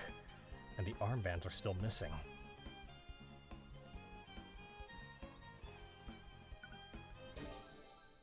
It can't be. Is he really? The armbands were designed to be worn by humans, so Eugene couldn't wear them on his arms. So where would he wear them? You initially thought that he carried them in his hands, but there's a far simpler explanation. Eugene, do you still maintain that you didn't steal the armbands of intellect? Eugene told you already. Eugene never steal from Harold. Then I suppose you wouldn't mind taking off your hat. Not the make on it. Oh my god. Not the So glow you have chosen death. Are you serious right now? You don't think he's wearing them right now, do you? It's the only thing that makes sense. The armbands were taken on the night of the murder, and they are still missing. If Eugene did indeed steal the armbands that night, he would have never had the opportunity to return them. He had no choice but to continue wearing them until the investigation was over. This is absolutely ridiculous. You're spinning a fairy tale. Do you honestly expect us to believe that a monkey increased its intellect beyond human limits? If I'm wrong, the witness can easily refute my theory by removing his hat. Well, what's it gonna be, Eugene? You see him fully break character, and he slowly but silently lifts his hat. Oh, Lord. No. You can't be serious. Everyone can see it plainly. He's wearing the armbands like a crown around his tiny head. From out of his hat, you see him pull out something else. Anyone else want a light? Well done, Mr. Cuthbert. Oh my god. I shouldn't have underestimated you. Oh my god. You? Serious? This is probably a blessing in disguise. I don't think I could bear debasing myself any longer. Is Oh the my god, monkey is that talking? the talk? Oh my Well, god. the monkey's talking. Objection, Your Honor. Objectively correct. On what grounds, Miss Timora? On what grounds? Everything about this situation is objectable. It's downright absurd. Is he seriously Beatrice's accomplice? But, Mr. Mora, we can't deny what's clearly in front of us.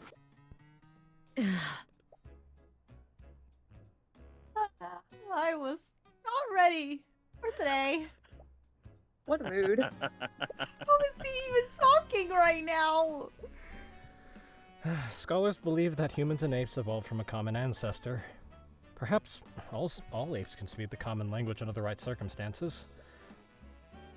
Evolved? Please, I've observed your society. I think calling humanity evolved is being quite generous.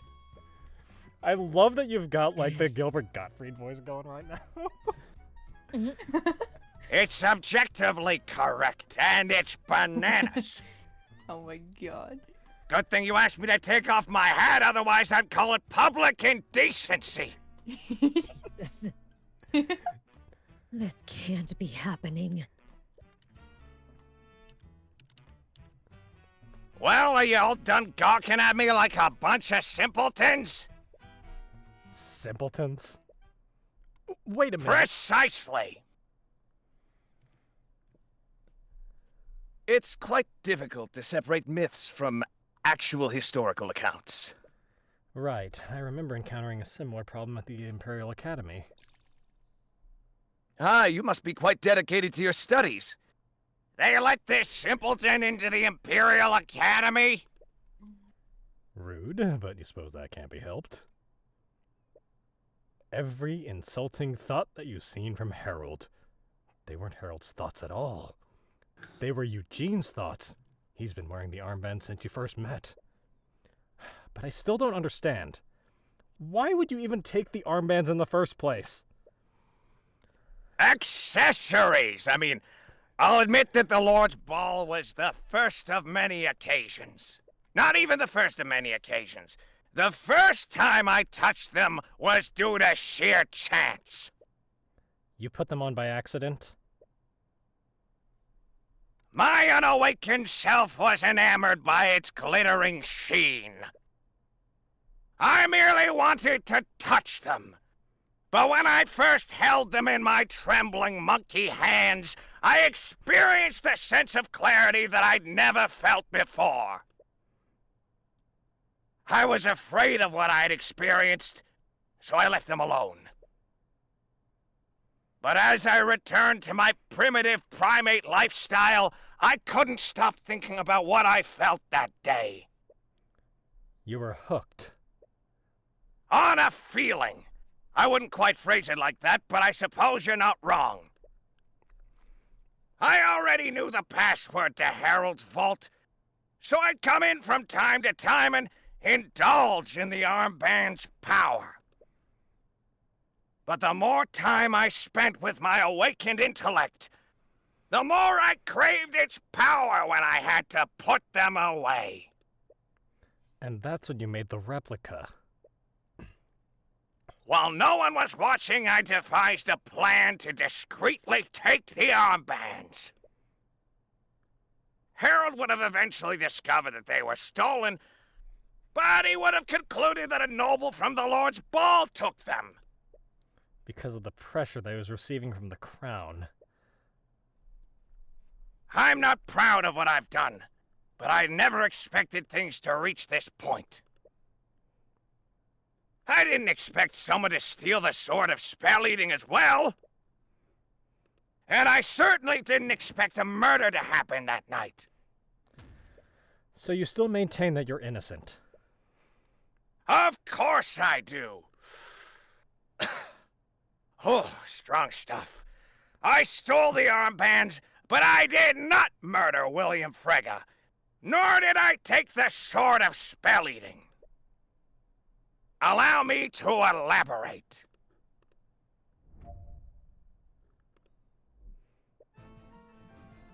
I'll admit that I took the armbands and replaced them with a replica, but I was not the crook who took the Sword of Spell-Eating. The thefts were completely different from one another. The display case for the sword was completely shattered. I spotted the sword when I was exploring the manor. It was lying in the middle of a hallway. I wondered why such an important artifact would be lying there, so I took a closer look to inspect it. That's when I heard Harold call out to me telepathically. The sword must have protected me and Harold from the anti-magic field. I wanted to take the sword and return it, but a wild dog chased me from the scene, barking at me like a mad dog. Bark, bark! He has a point. He didn't need to shatter the display case of the sword. Yeah, he already knew the passwords. But Tracker said that Eugene was the one who dropped the sword. Furthermore, he escaped into the air vent that led into William's study. His actions that night were definitely not as innocent as his testimony implies. He must have lied somewhere.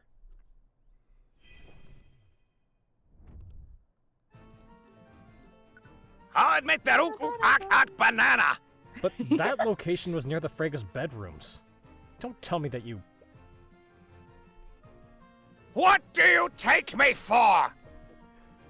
I know what a bedroom looks like, and I'd never enter one uninvited. Then why were you there in the first place? I was coming back from the rooftop garden, but I suddenly felt something interfering with the armband's magic. The anti-magic fields. Bingo, kiddo! Yes, I was worried that something had happened, so I made my way back to the gallery to meet up with Harold. I see. Could you add this to your testimony? Very well. I wonder why such an important banana.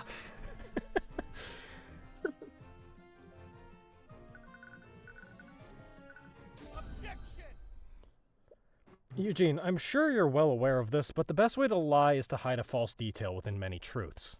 Uh-huh. And what are you trying to insinuate, Mr. Cuthbert? You said that you were heading from the terrace to the gallery. Did you take any detours? Of course not! With the armbands nullified, my intellect was slowly fading. I wanted to return to Harold as soon as possible. Witness, I'd like you to take a look at this floor map of Frega Manor. Lots of squares. This is the location where that wild dog found the Sword of Spell Eating. Uh-huh. So tell me, Eugene, how did you spot the Sword of Spell Eating when it was hidden in the hallway north of Beatrice's room? That's... Why are you nitpicking such an insignificant statement? He probably just got distracted and went down the wrong hallway. Miss Timora, Eugene came from the rooftop garden, and he was adamant that he went directly to the gallery to reunite with Harold. Even if his intellect was muddled, he was intent on reuniting with his worried companion. He definitely took the direct route, but if he did, he would never have been able to see into that hallway. I see your point, Mr. Cuthbert, but what does this mean? It means that the witness lied about where he was before he discovered the Sword of Spell Eating. He wasn't coming from the rooftop garden. He came from the air vents in that specific hallway. Ah! So why were you in that hallway, Eugene? You lied in your testimony. Was it because you wanted to hide what you were really doing that night? Oh. Admit it, Eugene. You snuck through the air vents to avoid detection. Then you used the air vent in that hallway to break into William's study. After that, you murdered him using his letter opener, didn't you? That's not what I went there to do! No, I didn't mean... Oh, what the heck? Frega might have actually done it. Oh my gosh! What? Orym, order in the court! Witness, is this true? If it is, can I get one of those gavel Did you things? break into William Frega's study during the lockdown?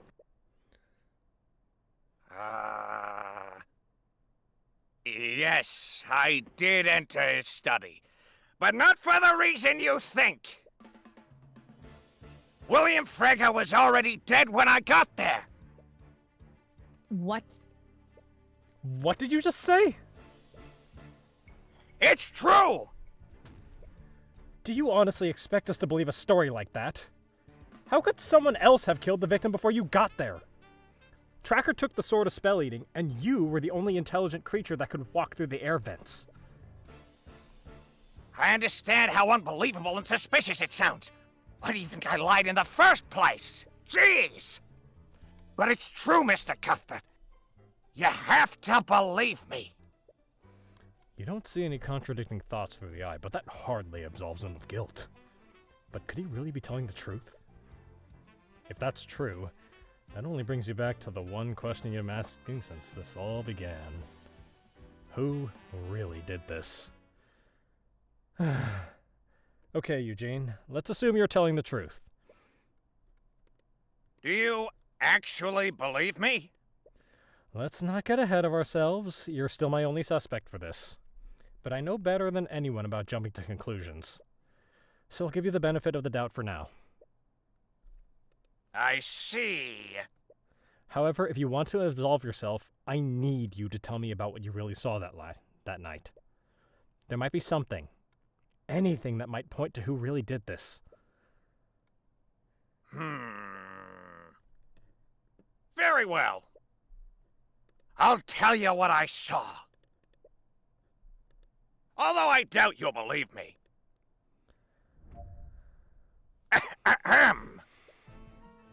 I discreetly made my way to that hallway through another air vent. I exited the air vent in that hallway and tried to leap to the other side. I'm not sure if it was my waning intelligence or my desperation, but I collided with something that I didn't see. I fell to the ground and found the Sword of Spell Eating laying next to me. I wanted to retrieve the sword, but that wild dog forced me to retreat. After that, I continued to make my way to the study. And that's when I found William Frega. He was dead on the floor and lying in a pool of blood. And as if I were blessed by the Scaled Lord himself, I found the will that he was drafting. So I destroyed it. I am not high enough for this. Would you like to take a hit, Frankly, Your Honor? Mr. Haroldson, I find that story very difficult to believe. I assumed as much, but you know what they say. Truth is stranger than fiction. Isn't it more likely that you murdered the victim? You're clearly trying to cover up what you did by saying that he was already dead.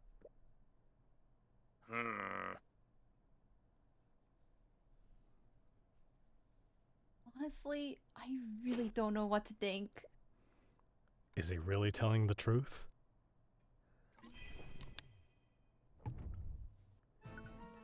I discreetly made my way to the hall. Donkey Kong. Why were you there in the first place? It all began when William Frega got into an argument with Harold, my beloved Harold. That cur wanted to defund the prestigious Haroldson Hall of History. I knew a man like William probably had many secrets. So I devised a plan to break into his study and find something that I could use to blackmail him. As you know, there's a small air vent in that hallway, and it connected to William's study on the ground floor. I wasn't aware that William was planning to stay in his study all night. So I thought I could look through his documents without anyone seeing me. You suppose that does make sense. But is he really telling the truth? What happened when you tried to leap to the other air vent, Eugene? I'm not sure if it was my waning intelligence or my desperation, but I collided with something that I didn't see. I thought monkeys were extremely dexterous. Are you just clumsy? I have impeccable dexterity, and I know what that word means. It sounds like you struck a nerve there. I must have been muddled from losing the armband's magic. I fell to the ground and found the sword of spell-eating laying next to me, just waiting to be picked up. How did you know it was the sword of spell eating? When I held it in my hands, I felt my intelligence return. But I also heard Harold calling out to me telepathically. He was clearly growing worried and growing more wrinkles on his face. That's bad for you. So I knew I needed to move quickly. I wanted to retrieve the sword, but that wild dog forced me to retreat. After that, I continued to make my way to the study. Did this wild dog have a white coat of fur? He did, that white demon. Are you acquainted with him? Something like that. Well, next time you meet him, tell him that I don't appreciate being called a rat. I am a proud orangutan. You can understand him? I've picked up a little of the canine language throughout my life. I'm also fluent in squirrel and pigeon. I can also speak owl, but I admit it's barely conversational. As much as you want to test the validity of those claims, they're not relevant to the case. What happened when you entered the study? And that's when I found William Frega.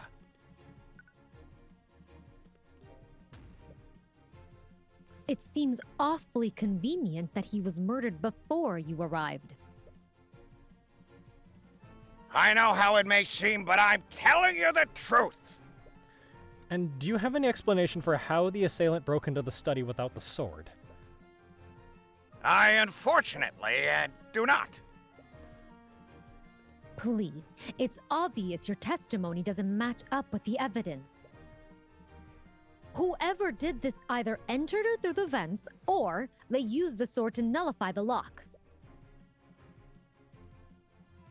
And your own testimony states that the sword was abandoned in that hallway. Doesn't match up with what you thought happened, but does it really contradict the evidence you have? Anyways, what did you do when you discovered the body? I knew it was only a matter of time before someone discovered the body, so I quickly searched the room for something I could use. And as if I was blessed by the Scale Lord himself, I found the will that he was drafting, so I ate it. So Actually, I you destroyed were the it. one who took the will. I've been trying to find it. What did it say? I was pressed for time, so I didn't read the entire document. But I found an order to his executor to defund Haroldson Hall of History. Since he went out of his way to specify that on the current copy, I concluded that his former will didn't have that addendum. So you could save Harold's museum by making sure it never got submitted for probate. Anyways, do you have the will with you? My apologies. I crumpled up the will into a ball and ate it, see? I then left the room before my intelligence was completely gone. If you want the will back, you're gonna have to wait a while. You were really hoping to see if William followed through on that threat to disinherit Beatrice. It's hard to believe, but you can't see any direct contradictions. Should you press him more? But what if he's telling the truth? If Eugene did do this, your next course of action is clear. Though, that still wouldn't explain how Beatrice fits into this. You recall something that Tracker said to you. Tracker, you said that you had to smell to see where the rat was? And when he dropped his stick, you were finally able to see him. Does this mean you couldn't visually see him before he fell down? Yeah, Tracker couldn't see the rat with his eyes, so Tracker used his nose to see it. Eugene was invisible. Eugene, when you were carrying out your plan, did you turn yourself invisible somehow? No, I hardly had the means to. And even if I had somehow convinced Harold to cast a spell on me, he doesn't know how to cast invisibility. Very few mages do. Right. You recall Eris saying the same thing during the Nightgrave trials. Only a master of illusion magic could do that. That's how you first thought Beatrice was involved. But if Eugene is truly innocent, did she turn someone else invisible? But if that's true, you're right back to where you started again. No, think through this. Eugene's testimony fills in the blanks that's been missing. I fell to the ground and found the sword of spell eating laying next to me. How did you know it was the sword of spell eating? When I held it in my arms, I felt my intelligence return. But I also heard Harold calling out to me telepathically. He was clearly growing worried, so I knew I needed to move quickly. I wanted to retrieve the sword, but that wild dog forced me to retreat. After that, I continued to make my way to the study. And what happens when you cross-reference that with Tracker's testimony? That's when Tracker smelled flying rat. Tracker could smell where rat was, so Tracker borked at him. Whoa! Tracker must have scared rat, because he fell onto the floor and dropped his stick. So where does that lead us?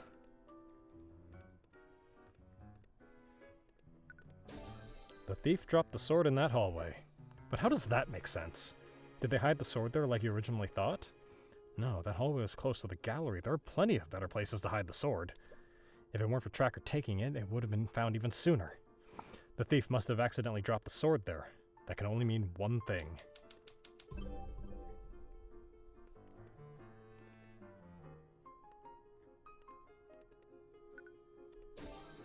The thief was also sneaking through the air vents.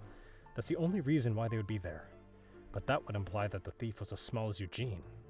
Could it have been another familiar? And if so, why didn't Eugene notice them? Wait.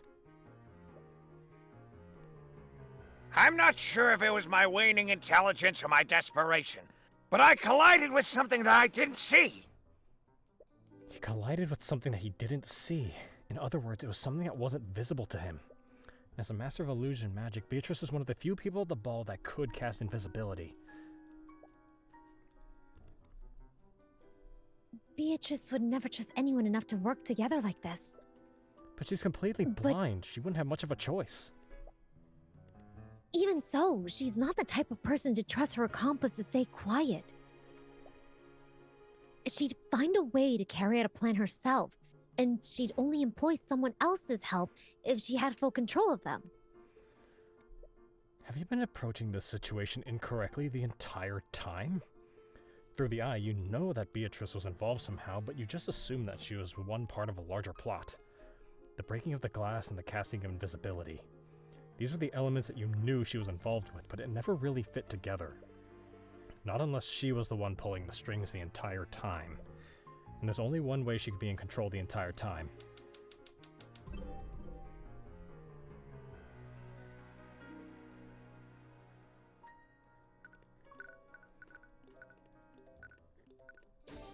A couple of memories flood into your mind. A familiar is a creature that a mage has formed a magical bond with. With that bond, our souls are forever connected. I can speak with him telepathically. I could even see him through his eyes. And cast my spells through him if I wanted to. Really? I never knew a spell like that existed. It's quite rare. Very few mages take the time to learn how to cast it. Hi, I'm Tyrion Cuthbert. I'm Miss Timora's, ward. You extend your hand out to shake hers. She has an aristocratic air to her, so you hope you're not being too informal. Instead of taking your hand, she claps her hands together and takes a deep breath. What? Sorry. I didn't mean to do that. It's a bit of a habit of mine. Oh. Nevertheless, she finally shakes your hand. I've heard much about you, Mr. Cuthbert. My name is Beatrice. You didn't know that she was blind back then, so you barely even noticed it. But how did she know that you were holding out your hand? Well, do you have any other questions for me? If you're wrong about this, Beatrice will surely be acquitted. And after that, the Inquisition will turn their attention to Harold and Eugene. But there's only one way to know for sure. Your Honor, the prosecution has no further questions for the current witness. He is dismissed. What? I see. Can I keep the bands? You have something else planned, don't you? Yeah, and I actually need your help. Really? You tell her about your plan. Really? I feel like you're making some big assumptions here. Wouldn't the Inquisition check for something like that? I know, but it's the best play we have. Do you remember what Steelwind said yesterday? But the moment the guards saw the body, one of them cast detect magic. With that spell, they would have seen any invisible people hiding in this room. Wait, you can use detect magic like that? Of course. It's standard procedure.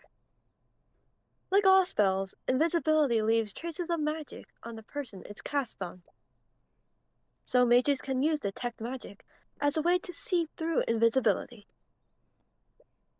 If everything goes the way I think it will, you'll be able to confirm its location. Once you do that, you just need to reveal it to everyone. Oh, alright. I'll follow your lead then. So, Mr. Cuthbert, how do we proceed? Your previous witness brought about more revelations than I could have ever guessed. However, you still haven't given a substantial explanation about how the murder occurred or who actually did it. I understand that, Your Honor. But it will all make sense after I call my next witness.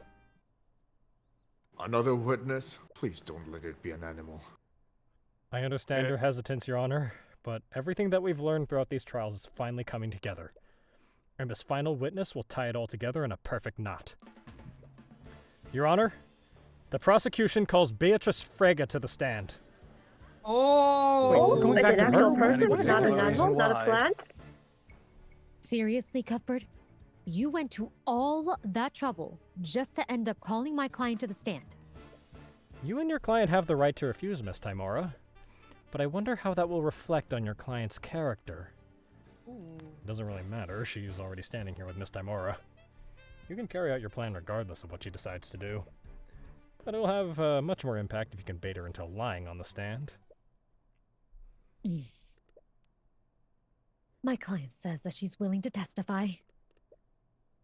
However, we would like to propose a short recess. With these new developments, I'm sure you can understand that we have much to discuss. Huh. I see no reason to not to grant the defense request. Is this really okay? If we give them time to prep, they might realize what we're doing. I know, but I don't think we have anything to worry about. You've been building a psychological profile of Beatrice since this case began. It's hard to read her expression and emotions even with the Eye of Horus. She keeps herself guarded and keeps her true intentions unknown. She's powerful, more powerful than her father ever cared to admit. Despite this, he tried to control her and put her inside a cage. But Beatrice Frega would never live in a cage. She wanted freedom and control, and she would do whatever it took to get it. You're sure the accident that blinded her didn't help things. When everything was said and done, she abandoned everything. Her wealth, her status, her family. She could have waited. She could have gritted her teeth until it was her turn to lead House Frega. If she was willing, she could have even secretly pushed her father past the gates of death herself. But she couldn't bear to live like that, even temporarily. You have no idea why this is how she chose to do that. Perhaps it had something to do with our meeting. But you do know one thing. Beatrice Frega will never put herself in a position of vulnerability. If you endanger her freedom, she will make sure that she can see who she's up against. In the interest of giving the defense time to deliberate, we will be taking an extended recess. Court is adjourned. This guy's so dramatic. As you were exiting the courtroom, you sent Celeste to do some reconnaissance. Should be similar to when she scanned Valentina during the Nightgrave trial. Tyrion. Celeste, were you able to see it? Yeah, it's definitely there. And it sits on her shoulder most of the time. So she keeps it close to her. That's good to know. It looks kind of weird though. But I never used detect magic like this before. Well, you doubt that someone like her would choose a conventional animal, especially for something like this. Cuthbert? Miss Timora. There's something I need to show you. Preferably alone. Celeste gives you a concerned look, but you're not sure it's okay. She moves to sit on a bench where she can keep an eye on Beatrice. Okay, lead the way.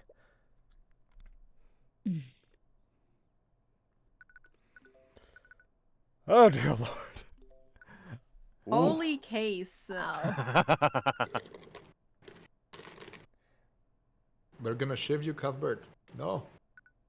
No. Do y'all mind maybe... Don't do it, Tyrion. I estimate this. We could probably get this done within the next 40. Okay. Anyone have any hard Okay. outs? Yeah. I'm good. No. Yeah, I'm good. I'm good to keep going. Sorry about Yeah, this. yeah. Pacific time here, no problem. No, you're fine. Hey, more Might just tea. take a second to get some more water, though. Miss Timora leads you out of the courthouse and into the city. Every time you ask her where she's taking you, she avoids answering your question. All right. We're here. You arrive at an empty alley in the, frankly, seedier part of the city. As Miss Timora approaches one of the derelict buildings, she's met with a large, burly man who's guarding the back door. The man silently acknowledges her and steps aside to let her in. Miss Timora, where are we going? I'm sorry about this. I'm sure you're confused. But please trust me, I'll explain everything. Before you have a chance to ask for more information, she moves into the building. The man guarding the door looks at you expectantly. The entire situation doesn't sit right with you, but you still continue to follow her. Despite your recent disagreements, you know that you can trust her. As you head further into the building, you find yourself in a surprisingly well-furnished room. From how it looked outside, you would have never guessed that it would look like this. It almost looks like a room that you'd encounter in the Frega manor. As you enter the room, you spot several mercenaries standing at various points in the room. And most surprisingly, you see Eris standing at the end of the room. You give her a confused look, but she simply smiles and waves at you. Sitting at a desk next to her, you see a man with an eye patch. Looks like he's been expecting you. Ah, Timora. Upon seeing you two, he Timora. cordially welcomes Miss Timora before turning his attention to you. And you must be Tyrion. Oh, Timora has told me a lot about you. I see, but who are you? I've been called many names over the years, but my favorite has always been the Eyetaker. The Eyetaker. Oh, from the sounds of it, you've already heard of me. Miss Timora? What is this? Oh, my daughter Eris has told me all about your work prosecuting this case. She's his daughter? But I have to say, I'm quite impressed. Getting a monkey to testify, I don't think I could even pull off a grift like that. You're pretty much blown past my expectations. Why? Get to the point. As soon as you interrupt him, you feel every person in the room tense up. You don't even need the eye to know that your interruption has put them on edge. Relax, everyone. Kids will be kids. I'm a father myself, you know? Anyways, I'll get straight to the point. I have a certain interest in the outcome of this trial. What are you talking about? Well, little Lady Frega has been a client of ours for a long time. I've done quite a lot of favors for her, and the time has finally come for me to collect. Those debts that Steelwind mentioned. They all belong to me. But there's no need to worry. I know she's good for it. That is, if she can inherit House Frega. What? Timora's a good attorney, even without my help. If she's convicted, we could easily reduce her sentence by robbing the right hands. But you see, there's that pesky Slayer rule. Thing is, Cuthbert, I need Beatrice Frega to be acquitted in the current trial. So that's what this is about? House Frega's gold? Is that why you helped her murder William Frega? Please, my goals aren't nearly so short-sighted. I have big plans, not just for Beatrice, but for this entire kingdom. And I need a House Frega for that, so... Just like you needed Justin Way? Tyrion. Ah, Justin. It's really a shame what happened to him. Don't act so innocent. He would have never tried to rob Dracogen if you didn't threaten him. Is that so? Do you think I just randomly showed up to his doorstep one day, demanding gold? He was the one who came to me for help. I just told him to pay back what he owed. If he hadn't come to me, it would have been some other criminal. But that's beside the point. Enough about what I wanted from Justin. Let's talk about what I want from you. You want me to throw the case? I love this kid. I don't have to beat around the bush with this one. No one will doubt you, especially considering the amount of work you've put into this already. You don't need to do anything. Just take a dive. And let someone else take the fall? No matter what happens, the court will blame someone for this. If it makes you feel better, I can assign Tymora to defend the old man and his monkey. That way, everyone can come out of this unharmed. Everyone wins. Except for the fact that a murderer will be put in charge of House Frega. Oh, please. As if that's any worse than the people in charge of the other noble houses. If you recall, there's already a murderer in charge of House Von Sanctus.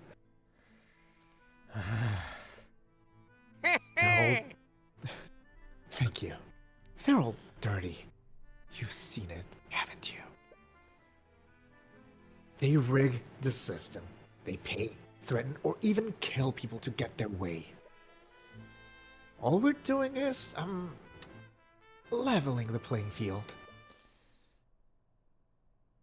Tyrion, please. Just listen to him. How can... Wait, what? How could you just go along with this? I told you a long time ago that there were certain parts of my job that I couldn't tell you about. Well, this is it. This is what we need to do to beat them. Those rumors about you... They're all true. Aren't they? Forgery, bribery, blackmail. You're guilty of each and every one of them. And you used him to do it, all so you could keep winning. You blackmailed Miriam, Miss Tymora! Oh, as if we should show any pity for that spoiled princess. A dreadful thought just entered your mind. Steelwind. She was attacked the day that Beatrice was arrested. Was that? I didn't know that's what they were planning. Despite my confidence in Tymora's skills, I'm afraid there was too much riding on this to leave to chance. You've got to make your own luck if you want to beat the system, and I love the music in the background. How could you? She almost died! We never expected her to strain her injuries like that. Oh. We definitely didn't expect you to take her place. So believe me when I say I'm being uncharacteristically reasonable right now. How? How could you even consider working with someone like him? Don't you think it's a little arrogant to judge her, Cuthbert? What? You talk about defending people as if you two are even close to being equals. But she doesn't have the luxury of looking into people's minds now, does she? You told him about the Eye of Horus? The future of magic is changing, kid. Like I said before, I have big plans for this kingdom. And I also have big plans for you. Do you think I would ever? Tyrion, stop. To be honest, I hate it as much as you do. But whether you like it or not, we need their help. But this is... Think about every client you defended. Think of Celeste. If you didn't have the Eye of the Horus, what would have happened to her? If even one thing went differently, Pierce would have gotten away and Celeste would have been executed. You've taken chances and followed your instincts, and that's what worked for you so far. But what if it's not enough? What if the system is too corrupt for you to fight against next time? With the Eyetaker's help, you'll never have to worry about that again.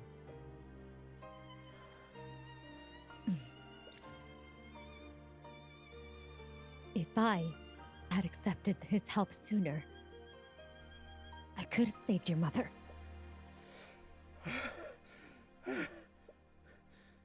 So, what's it gonna be, kid? You already know about what happened to that Steelwind brat. So I don't need to tell you what'll happen if you don't play ball. Wait. No. No.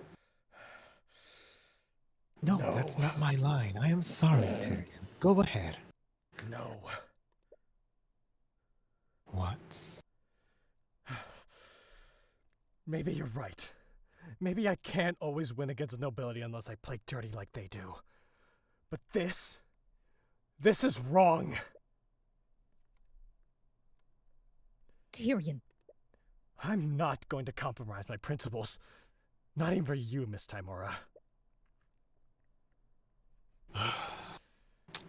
I'm sorry to hear you say that, kid. I really am. With one motion of his hand, every mercenary in the room draws their weapons. Please, you don't have to do this. Whatever conviction you had before is slowly fading. You should have never entered this place. You knew something was off. There are about a dozen mercenaries here. There's even more guarding the way out. You're nowhere near as physically strong as Celeste, but maybe you can make a break for it if you get lucky. No. Celeste? Yeah! How did you get in here? My whole job is keeping this guy safe.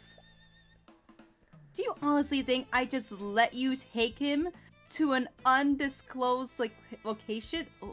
Yes? Boy? It doesn't matter. As if one girl will make a difference. Well, what are you all waiting for? Is that really her? No, it can't be her. Upon seeing Celeste, the mercenaries cautiously step back. No one wants to make the first move. This monstrous aura! It has to be her! Oh, I don't want anything to do with her. What the hell are you doing? You have her surrounded? Despite his command, no one takes a step forward. Look, let's all just sit down and talk about this rationally. A different approach is warranted here, Father. What? Could I have the opportunity to speak with Mr. Cuthbert? I believe I can make him see things our way. I'm sorry, sweetie, but... Whoa. Whoa. Well, you've never been wrong before. I leave them to you, love.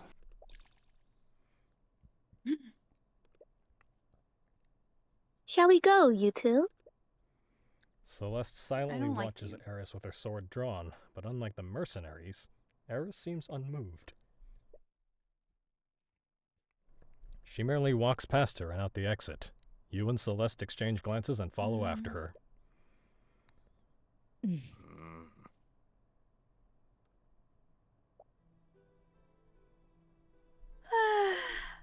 That was close. I don't think I could have fought that whole room while protecting you. Does that mean she could have fought them if she were alone? You two really, you two are really courageous to a fault, aren't you? Eris, I appreciate you vouching for us, but I'm not changing my mind about this. Oh, I'm well aware of that. Why do you think I intervened? Well, thank you. Is this really okay? Would your dad be mad? I should be asking Tyrion that same question. You've seen your adoptive mother's true colors and rejected them. How are the two of you going to move forward? She's not my... Isn't she, though? She lost any right to deny it the moment she took it upon herself to raise you. She only did that because I asked her to. It wasn't her choice. Oh? But it was. How old were you when your real mother was executed? 10 years old? Iris! Or Eris? Eris. So... Back then, you barely knew Tymora. It would be a stretch to even call her a family friend. She was the adult in that situation, and what did she do? She fed your anger and hatred for the nobility, instead of allowing you to process your grief healthily. Tymora took you away from your only friends and isolated you from society. She even homeschooled you, didn't she? That's... As a result, you never formed any other relationships. You made your first close friend at the age of 20, and she was your client. Don't you think that's a bit sad?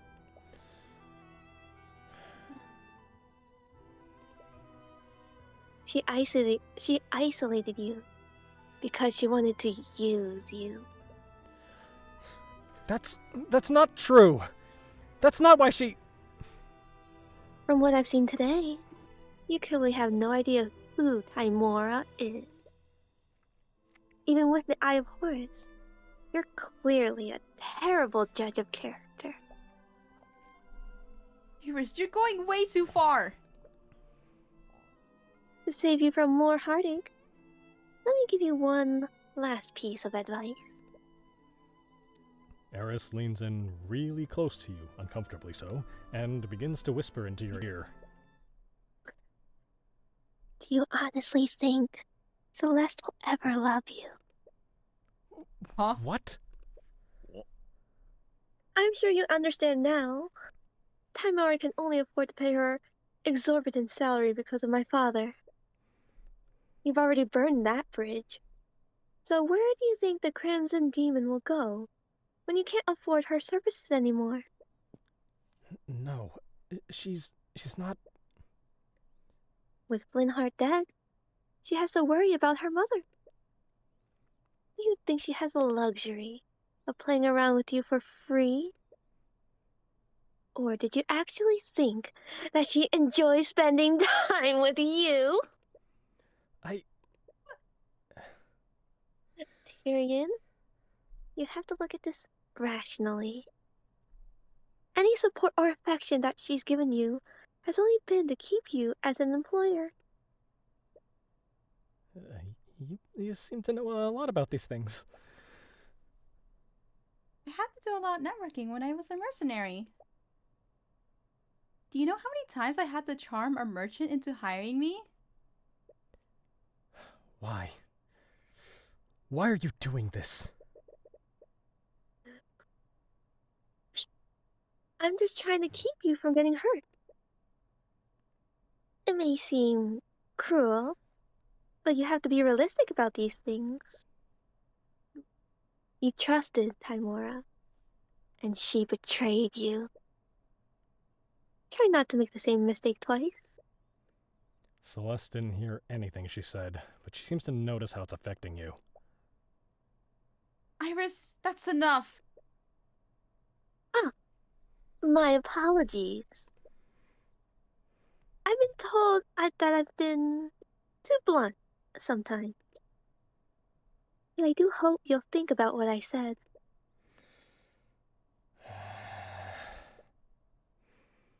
Anyways, the trial should be starting soon. We should make our way back to the courthouse. I'm genuinely curious to see how this trial ends. Hey, Tyrion, are you okay? What did she say to you? She reaches for your hand, but you instinctively yank it away from hers. No. Tyrion? Sorry, I didn't mean to. I'm okay. Really. Is he mad at me? Okay. You can think about everything else later. But for now, you know what you need to do. You need to convict Beatrice Frega. Aww. Buddy. No, this is certainly Help gonna me with Here we the go again. Court is now resumed for the trial of Beatrice Frega. Is the defendant prepared to take the stand? Timora, I asked you a question. Is the defendant prepped or not? She is. If the prosecution still wants to move forward with...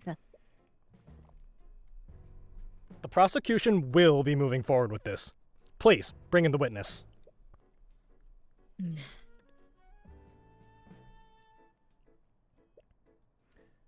Do you still see it, Celeste? Yeah, it's still there. Should I reveal it now? No, let's really make a point of it. Wait for my signal. Thank you for agreeing to take the stand, Miss Frega. Mr. Cuthbert? It's my understanding that you were with the two princes for most of the night. Yes, I was.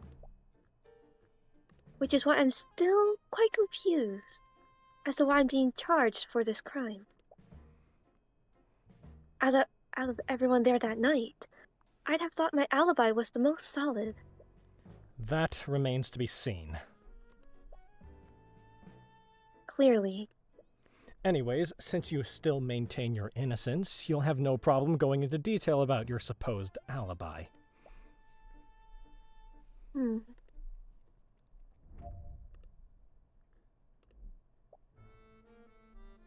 As you know, I was with Crown Prince Aster and Prince Alaric for most of the ball.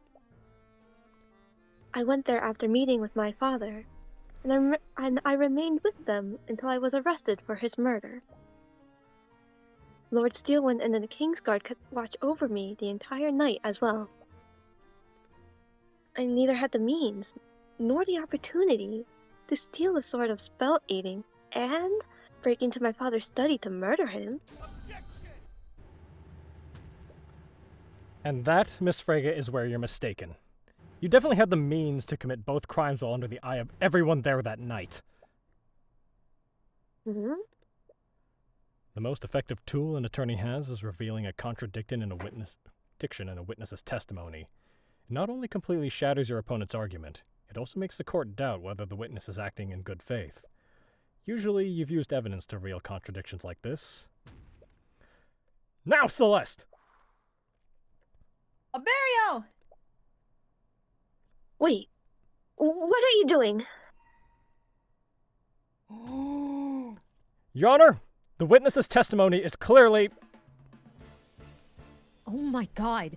What the hell is that thing? Tyrion, get behind me! A monster! It's a monster! What is that thing? Someone call the Inquisition! The King's got anyone! Yeah, somebody call us. Send us in. Your Honor, can you please restore order? Your Honor? I can't. I'm very far away. Let out the back door the moment he saw me. I don't know if that I was supposed to. It can talk? It's a demon! It must be! Demon? Oh my What god! the heck is Wait, talking? when are demons real? Clearly it must be. Holy fudge. It's hideous. Say, oh my goodness. Oh, Looks awful. dear What Lord. is something to say? Smells like Scaled Lord. nothing I've ever smelled. Holy moly. Did it take a bath Can yet? we all just calm down? It takes a while before you can get everyone in the room to settle down. Eventually, it was clear that the demon wasn't intent on harming anyone. At least not yet. The court ordered extra guards just in case, and you're eventually able to bring everyone back to the courtroom. Mr. Cuthbert, what is the meaning of this? Sorry, I didn't know it was a... Actually, what are you? Are you a demon? Why, yes. I am a demon.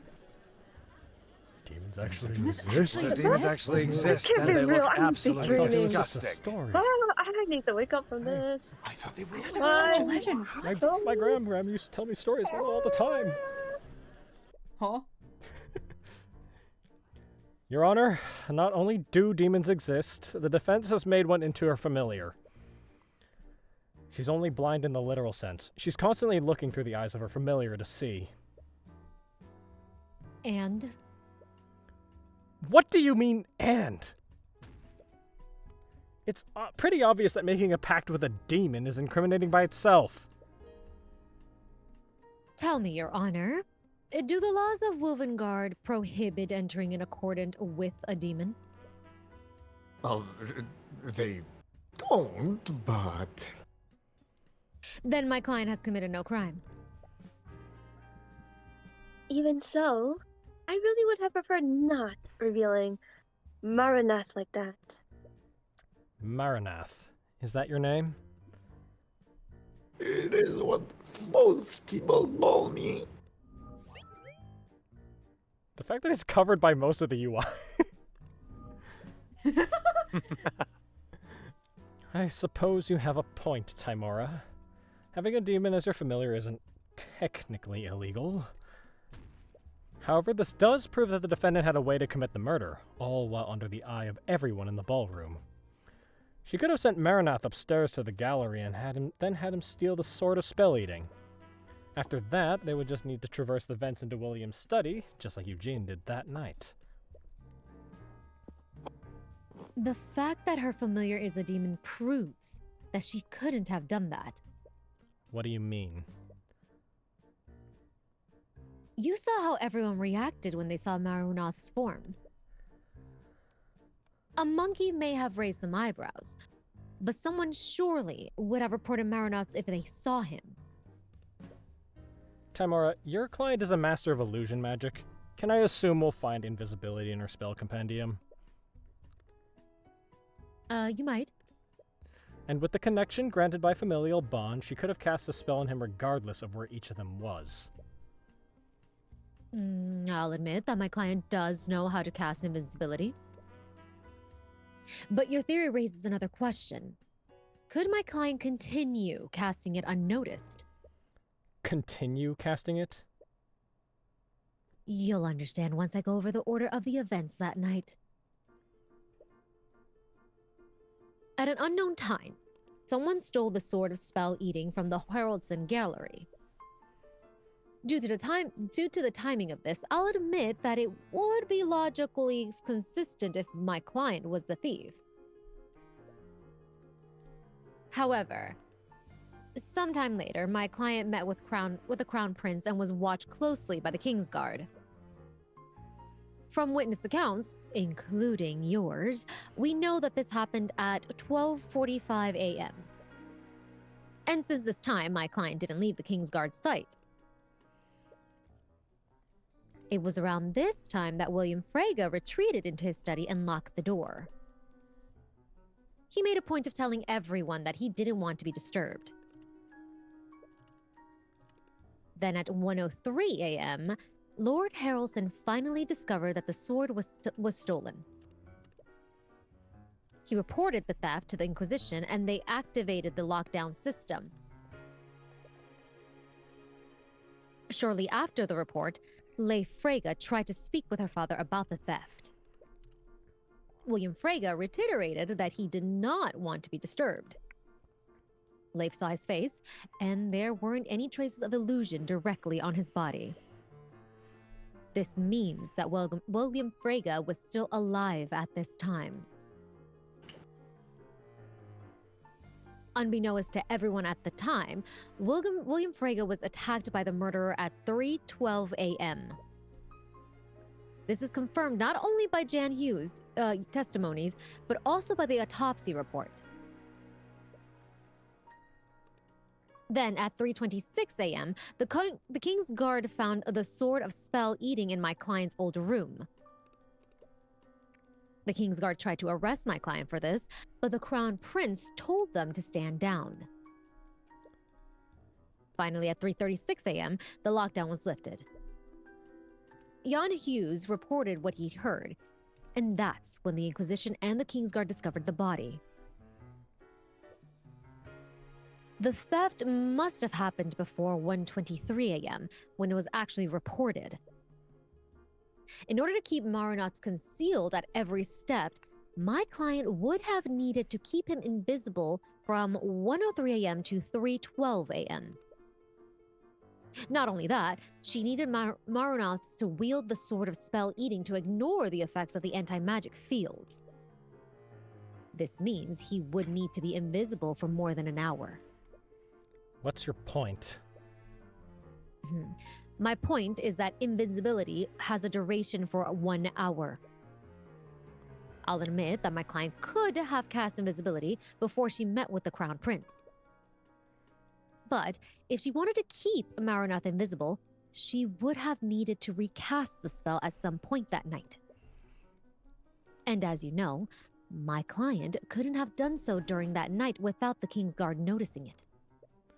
Your logic makes sense. But that can only mean that the defendant refreshed the invisibility right in front of everyone watching. In front of the entire King's Guard, the two princes, and Lucio Steelwind. As unlikely as it is, it's the only conclusion I can come to. I had a feeling you'd say that. Which is why we have a witness who can confirm that Beatrice didn't perform any magic that night. A witness? Your Honor, the defense would like to call Prince Alaric to the stand. I see. He would have certainly been close enough to notice the defendant casting magic. But wouldn't the Crown Prince testimony be more suitable? Are you trying to say that Prince Alaric is unqualified to give proper testimony, Your Honor? Of course he's saying that. The kid is 7 years old. No, of course got not. it. Okay. Is a prince ready to testify? Grow a spine, for Lord's sake. To be fair, They you don't pay your sound salary, You they brought a pay monkey, mine. let me Yep, bring a you brought it, child. yeah. Damn. Yeah. I'll have you know I'm a smart monkey. Thank you for coming in, Prince Alaric. Could you please... Hold your tongue, knave. You will speak when you're spoken to. Oh my god. Oh boy. Oh god, he sounds exactly like Marianne when we first met her. Honestly, he behaves exactly how you'd expect the prince of this rotten kingdom to act. Aster's the odd one out in this situation. Makes you wonder what made him so down to earth.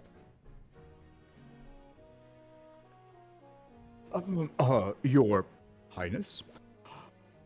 Mr. Cuthbert believes that the defendant used her magic while she was with you and the Crown Prince.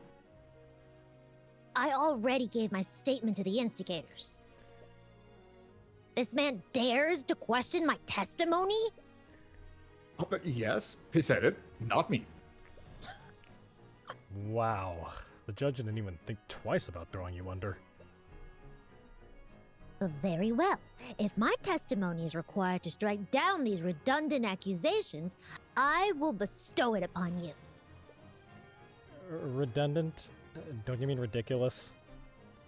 Mr. Cuthbert, do not dare to suppose what His Highness really means. His boots must be shining from all that licking you're doing. Like the sun. What was that? Nothing. They shine like the sun. Like the sun, Your Honor. You think Lady Frega casts magic right in front of me? Don't be a serf. She was under the careful watch of the Kingsguard, my brother, and Lord Steelwind. We conversed for the whole night, and I didn't see her cast any magic. She's been through so much over the last few years, all because of her horrid father. She'd never do something like this. You and Lady Steelwind are just jealous. He seems really convinced that he didn't see anything. You doubt that he's intentionally lying.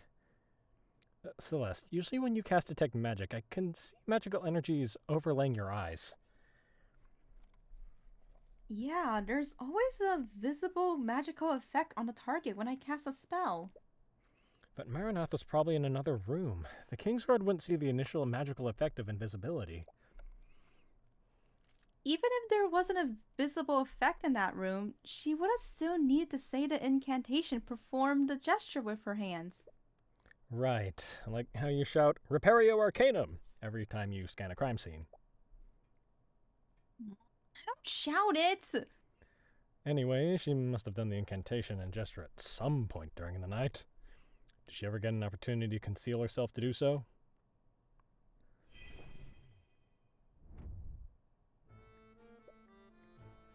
Celeste, what do you usually need to do to cast a spell? Honestly, there are a lot of things I need to account for. Stamina and focus are a big part of it. Assuming that she's in perfect condition, what's the bare minimum that she would need to do? Well, she would need to focus her magic, say the incantation, and perform the gesture with her hands, all at the same time. That does sound pretty conspicuous, but she must have hidden it somehow.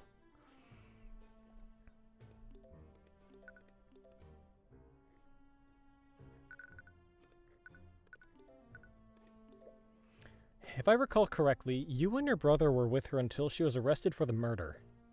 What did you speak about? She told a story about what she did while she was away. She was researching something. Forgot what she said.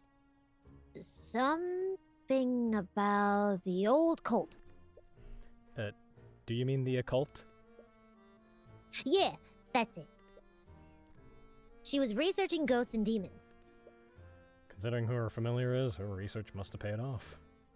Anyways, Your Highness, could you please add this to your testimony? If I must.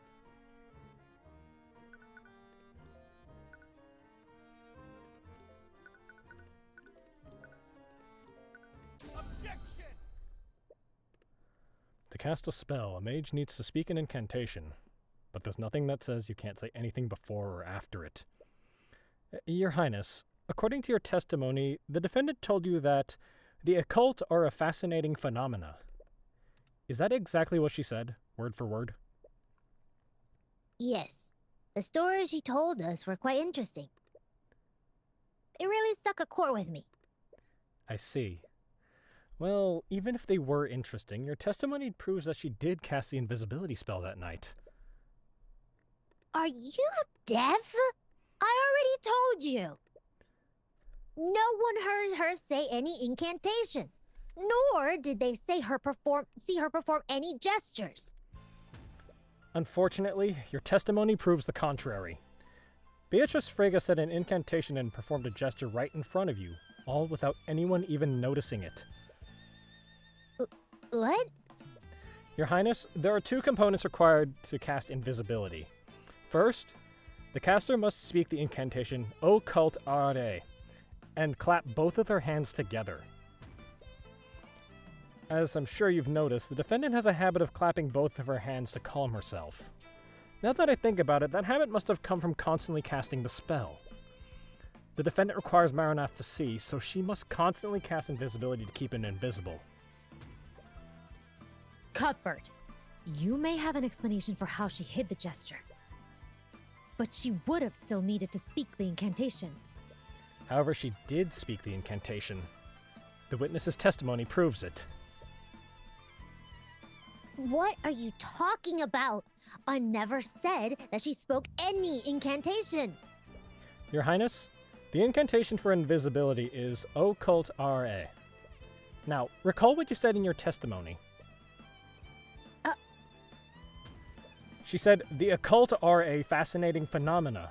The pronunciation of that one phrase is identical to the incantation. I see. So she hit the incantation in her conversation. And because her target was a creature that was outside of the ballroom, no one saw the magical effects. That means Maranath had the means to murder William Frega just as Eugene did. Having the means is completely different from actually having done it, Cuthbert. Very few people had the ability to shatter the display case to steal the Sword of Spell Eating. And even fewer people had a familiar smell and small enough to traverse the vents. Smell. Why smell? Which also makes Haroldsen's familiar an equally likely suspect. And unlike my client's familiar, he admitted to breaking into William's study that night. If your client's familiar is truly innocent, then why not have him testify before the court? Oh boy. So now the demon is Here we going go to again. testify. See. Well, it's not as if it's the first unprecedented witness we've had today. Is Maranath willing to testify, Miss Timora? You see Timora deliberating with Beatrice and Maranath. You can't hear what they're saying, but they're clearly in disagreement with each other. Maranath in particular seems to be the most vocal about his displeasure.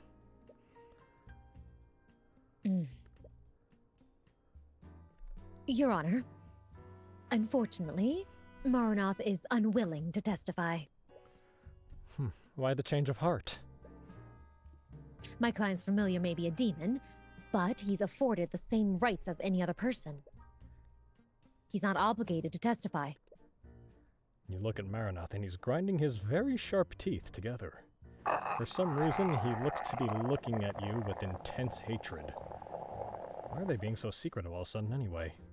A witness can refuse to testify to avoid incriminating themselves, but a refusal to testify is suspicious in and of itself. Timora had no issues with Beatrice taking the stand earlier, so why would she change her tune when it comes to Maranath? Despite what she said, Maranath seems like he disagrees with their decision the most. Is it possible that he's the weakest link of the three of them? If so, he might be the key to implicating them. And according to the legends, demons take great pride in their ability to deceive and corrupt people. You wonder. I see. Maranath is well within his right to refuse, if that's what he truly wants. It is. Well, I suppose it's for the best. I doubt he'd be able to corroborate your story at all. Maranath grinds his teeth together. It sounds like metal grinding on metal. Considering his diminutive figure, I don't blame him for being a coward. Mr. Cuthbert, could you please refrain from provoking a literal demon? Oh, it's fine, Your Honor. He can't do anything without his master's word. It's between him and the defendant. It's clear that Beatrice is the brains of the operation. You shut your filthy celestial mouth!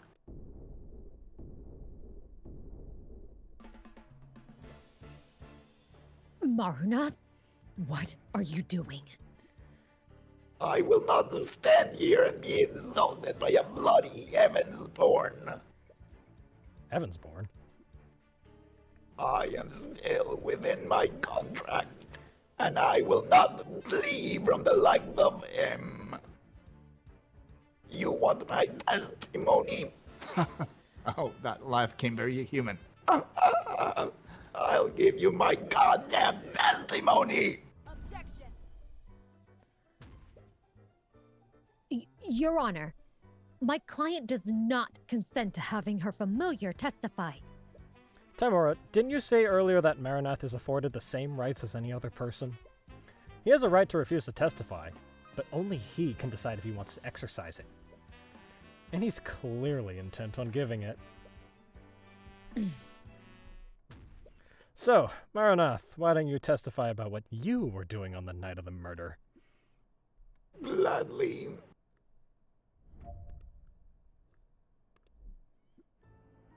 I provided my sight to my keeper while he spoke with the princess. I'll admit that she did cast invisibility on me during their conversation. She needed to give me hidden after all.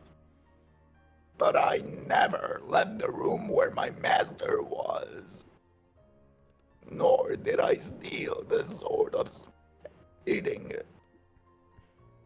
You have nothing on me, Heavensborn. You don't even have proof that I entered William Frega's study. Do you honestly expect us to take your word for it? Or do you have any evidence to support your alibi? I only speak the truth, Heavensborn. There were other mages other than my keeper that could have stolen the sword. And by your own admission, none of your witnesses saw me on the night of the murder. The one lacking evidence is you. He has a point. You still need definitive proof that ties him to the murder. Presenting contradicting evidence might not be possible. However, he's clearly lying in his testimony, and there's something strange about the way he's speaking. Why is he pausing so much? You're not seeing any I thoughts need to through his breathe. eye, but perhaps you can try to interpret the meaning of his words.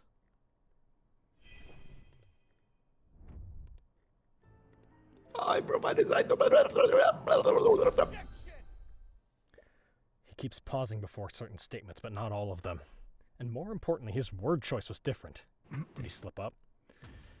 Maranath, it looks like you misspoke and used the wrong word. What? Through most of your testimony, you referred to Beatrice Frega as your keeper, but you referred to her as your master during one statement. Why is that?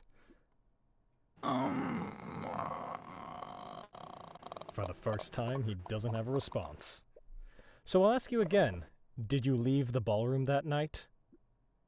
I didn't leave the room where my master was. He's using the word master again, even though you pointed it out. Why isn't he correcting it? Does that mean he's intentionally using that term? If so, why?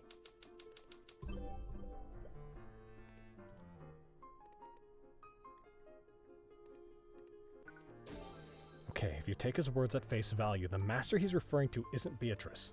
And if Beatrice isn't his master, then his statement, "I never left the room where my master was," could technically be true. But why even bother making that distinction? He clearly has no moral hang-ups about committing murder. He could have just lied. Demons apparently pride themselves on tricking and corrupting humans, so why wouldn't he just lie in his testimony? No. It can't be. Demons are clearly different from humans, but would they seriously have a limitation like that? It would explain why Timora and Beatrice were so opposed to having him testify. There's only one way to know for sure. Witness, can you repeat the following statement for me? Tyrion Cuthbert's hair is green.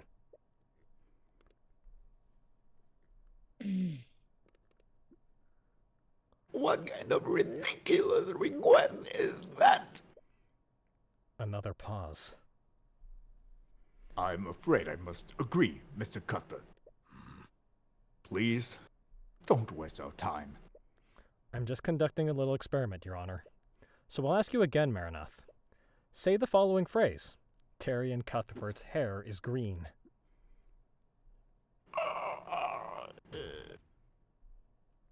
Your Honor, Cuthbert is clearly making trivial requests to stall for time. His request is not worth a response from the witness. That's not what I'm doing, Timora, and I think you know that. Maranath, we truly don't know much about demons aside from the stories told in myths. So is it possible that demons are physically unable to lie? Damn it. I'm sorry, Mr. Cuthbert, but that seems quite ridiculous. Why wouldn't the witness be capable of lying? I genuinely don't know, Your Honor, but the testimony speaks for itself. He can easily refute it by granting my request. Say Tyrion Cuthbert's hair is green, witness. You said it yourself. Tyrion Cuthbert's hair is green. That's not what I asked for, witness. Repeat the statement I told you word for word. Nothing after or before it. Objection. Your Honor, the prosecution's argument is absurd. The witness is not obligated to fulfill such an outrageous request. I might be compelled to agree with you, Miss Timora. If the witness wasn't clearly avoiding fulfilling that request. Well, we're all waiting, Maranath. You can easily prove me wrong by repeating my statement plainly. You filthy heavens born. Say it, Maranath. Tyrion Cuthbert. Tyrion Cuthbert's hair is. Tyrion Cuthbert's hair is. London. Oh! So he really What the couldn't hell? say it. Technically, it's a dirty blonde. Oh, Really? come on! Shut up! Is Mr. Cuthbert correct, Maranath? Are you actually unable to lie? I think his silence speaks for itself, Your Honor. Remarkable.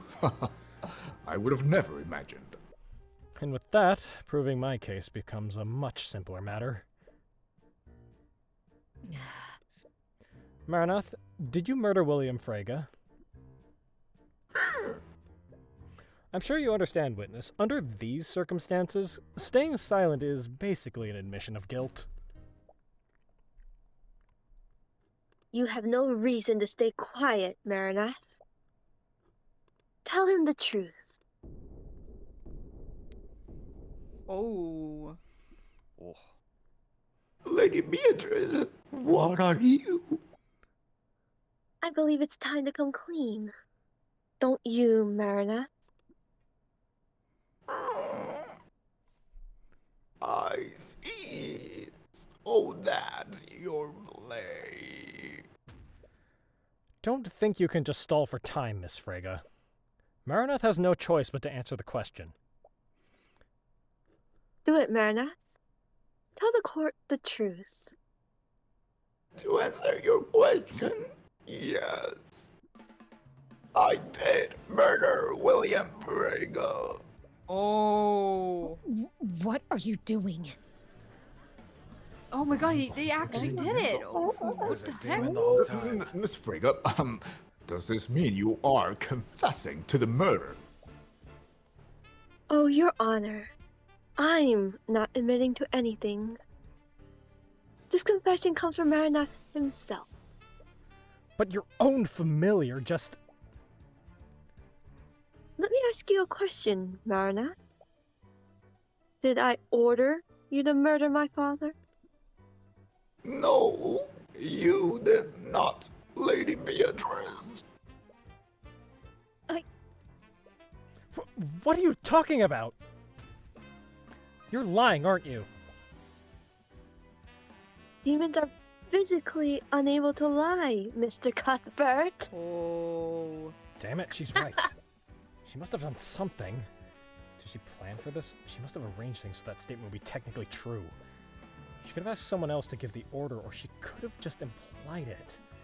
Either way, she can just plead ignorance and blame everything on Maranath. Still, This isn't over. Oh, is that so? Let me tell you, this trial was over the moment Aria turned her blade against me. I don't care who you are, man, king, or demon. You're not gonna get away with this. Oh, I do love the gravitas behind that. But I wonder how long it will last. Hit me with your best shot, Heaven's Born. Oh, shoot. What? Beatrice Frega, you may not have technically ordered your father's murder, but you were clearly acting with malice. You brought something dangerous into the manor, something you knew would harm your father. Oh, really? And what would that be?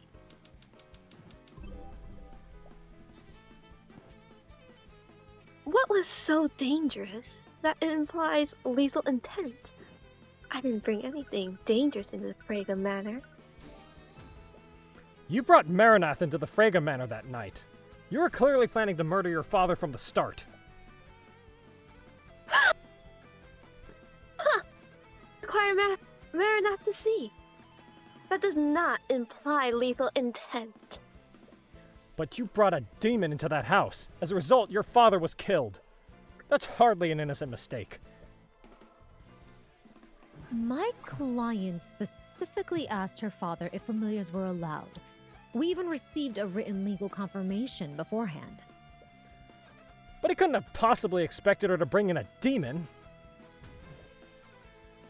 He didn't specify not to do this. The presence of Marinath did not break any of his rules, nor any laws made by the kingdom. Right you are, Timora. I can hardly be blamed if my familiar acts without my knowledge.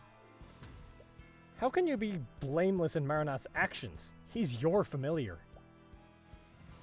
By that same logic, shouldn't we also blame Lord Haroldson for the actions of his pet monkey? If I recall, he broke into the study, tampered with the crime scene, and then left my father's body without reporting it. That's... Marinath and Eugene are intelligent and sentient creatures. They have their own autonomy. Their keepers aren't legally responsible for their actions. Damn it, she's playing devil's advocate. I suppose that's fitting for her. But you still cast invisibility to keep Marinath hidden that night. Mr. Cuthbert, I always cast invisibility on Marinath. I can't very well let people see him. Face it, Mr. Cuthbert. You have nothing on me. Every crime related to the murder was committed by Marinath. I did not commit any crimes during the Lord's Ball. Beatrice, Marinath acquired your magic to break the wards guarding the Sword of Spell Eating. You may be able to explain why you cast invisibility that night, but you can't explain why you cast an evocation spell powerful enough to shatter that display case. Oh, that. I'd almost forgotten. I plead guilty. What? To the charge of grand theft, I mean. I ordered Marinath to help me steal that artifact, so I could sell it on the black market. I would have never imagined that he'd used it to murder my father. Right. It doesn't matter if she's found guilty of stealing the sword. The Slayer rule only takes effect if she's found to be responsible for her father's death. Damn it, is there seriously nothing you can do?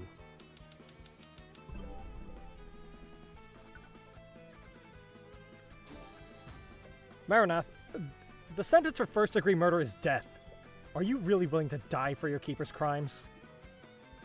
Oh, you stupid Heaven's Born. Demons never truly die. When our bodies are destroyed, we return to the abyssal hells. Oh, If I were to to die in accordance with your laws, I would only return to my plane unharmed. What? Even if I could die, a fate much worse than death awaits me if I fail. Mm-hmm. Ugh, these three are a pain to argue with against when they're together. You can't break Beatrice's confidence at all. So, do you have anything else, Mr. Cuthbert? I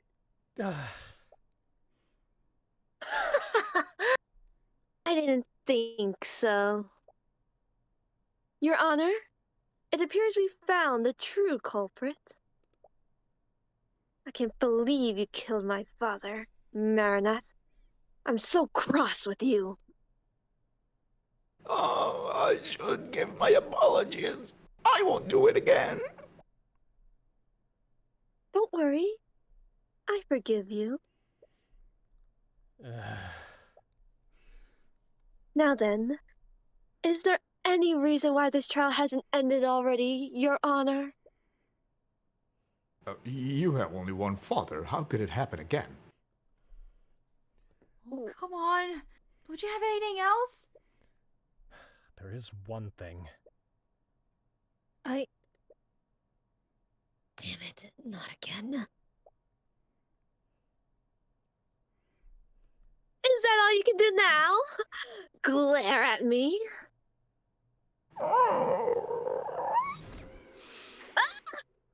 What? What? Marinath, what did you just do? I've been watching him. Oh, he's been using an old celestial trick. These are not the droids you're looking for. Oh. Please look the other way. But it's weak. Your divine gaze won't work here, Heavensborn. You...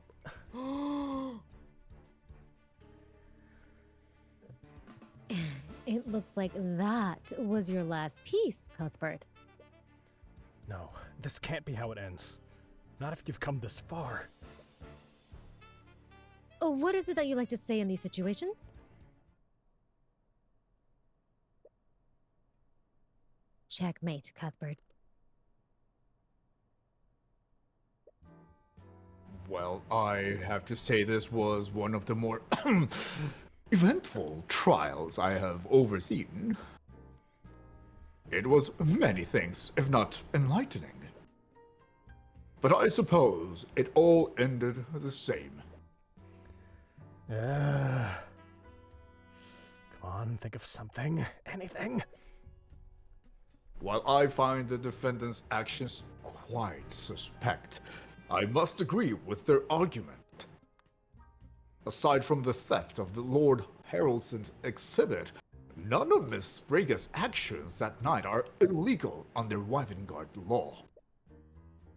And there is no proof that the defendant is responsible for her familiar's actions. With these revelations, I see no room for debate. We will be taking a brief recess. I will announce my verdict once we resume. Damn it, is this seriously how it's gonna end? After everything you've gone through to get here?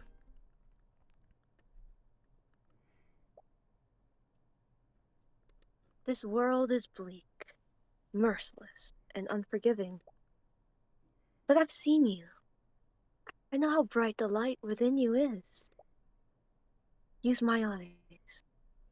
Peer beyond the divine gate, as I once did. Marinath called you a Heavensborn, and your mother told you that there's a light within you. You have no idea what that means. What even is the divine gate? Why do you have the Eye of Horus? Why are you able to read people's minds? You've been so lost lately, but you've thought you finally figured out who you're supposed to be. But all of this, everything you've been working towards, it was all a lie. You've spent your whole life trying to be like Miss Timora, but is she even like her? No. She just wanted to raise you into a tool for the Eyetaker. She was never your guardian. She was never your mother. Your real mother died years ago. Was Eris right? Is everyone in your life just trying to use you? Looking back on it, you had no idea what to do with yourself since your mother died. You've just been making mistake after mistake, leaving Aranax, trusting Tymora, becoming an attorney. You've always just done as you're told. You've never once made a path for yourself. But you saved Celeste, and Wallace, and Dracogen, all when no one else would stand up for them. Was helping them a mistake? You fought for a dream that doesn't exist. But that doesn't mean you can't make it real. It's true that you followed Tymora's lead, but you've always done what you thought was right, above anything else. You wouldn't have stood up to that criminal if you truly didn't know right from wrong. And you wouldn't be standing here if you just done as you're told. What do I do? I'm not going to tell you that. You already know the answer. You've always known the answer. You take a deep breath and relax your thoughts. Situations can seem hopeless sometimes, but there is always a way to win in the end.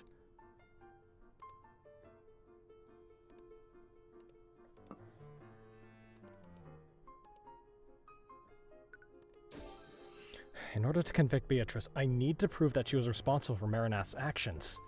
People leave trails. Even when they think they've committed the perfect crime, something always gets left behind. There has to be something that proves Beatrice gave Maranath the order. Beatrice's relationship with Maranath is clearly different than a relationship between two humans. There's a specific way the relationship works.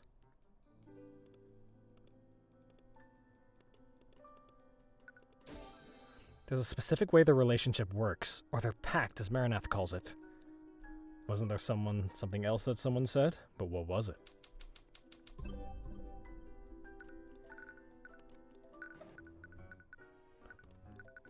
I apologize if you hear a cat in the background. All good. Say hi to the You're cats. good. Oh, right. The sword of spell eating is said to have been forged using a pact between a demon and a mage. But isn't making a pact with a demon just asking for trouble? They definitely betray you the first chance they get. Or got. Well, legends say that demons often drafted blood contracts for this reason. Wait, do you mean like a legally binding document? The concept is similar, but once you sign a blood contract, both you and the demon are magically compelled to fulfill its terms. That's right. Beatrice must have made a blood contract with him. A legally binding document like that must describe how the relationship works. They did tell you that Beatrice would never trust someone that she couldn't control. So she would only put herself in a situation where she had full control over Maranath's actions. But it's not as if they'll ever show it to me. It'd be a tall order to even prove that blood contracts even exist. I guess you have a point. But if you ask me, I think you've done a wonderful job so far. So just this once, let me guide you the rest of the way. What? Tyrion, your eyes don't actually read minds. They give you the means to reveal truth that are being concealed. You can pull the truth out of anyone and anything. The truth? So, say it together with me.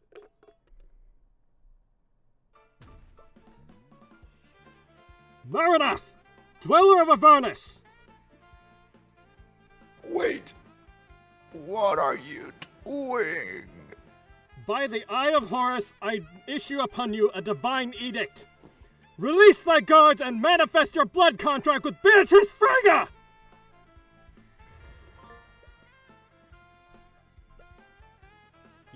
did it. But how? Was that really your... No, that's not important right now. She gave you what you needed. The rest is up to you. What? What in the world was that? When did you learn to? Mr. Cuthbert, what just happened? Your Honor, I just made the witness manifest their blood contract. You did what? Blood contract? You can think of it as a legally binding document. It lays out the terms of the pact between Beatrice Frega and her familiar. Incredible! Where did you learn how to do such a thing? The library? Wow.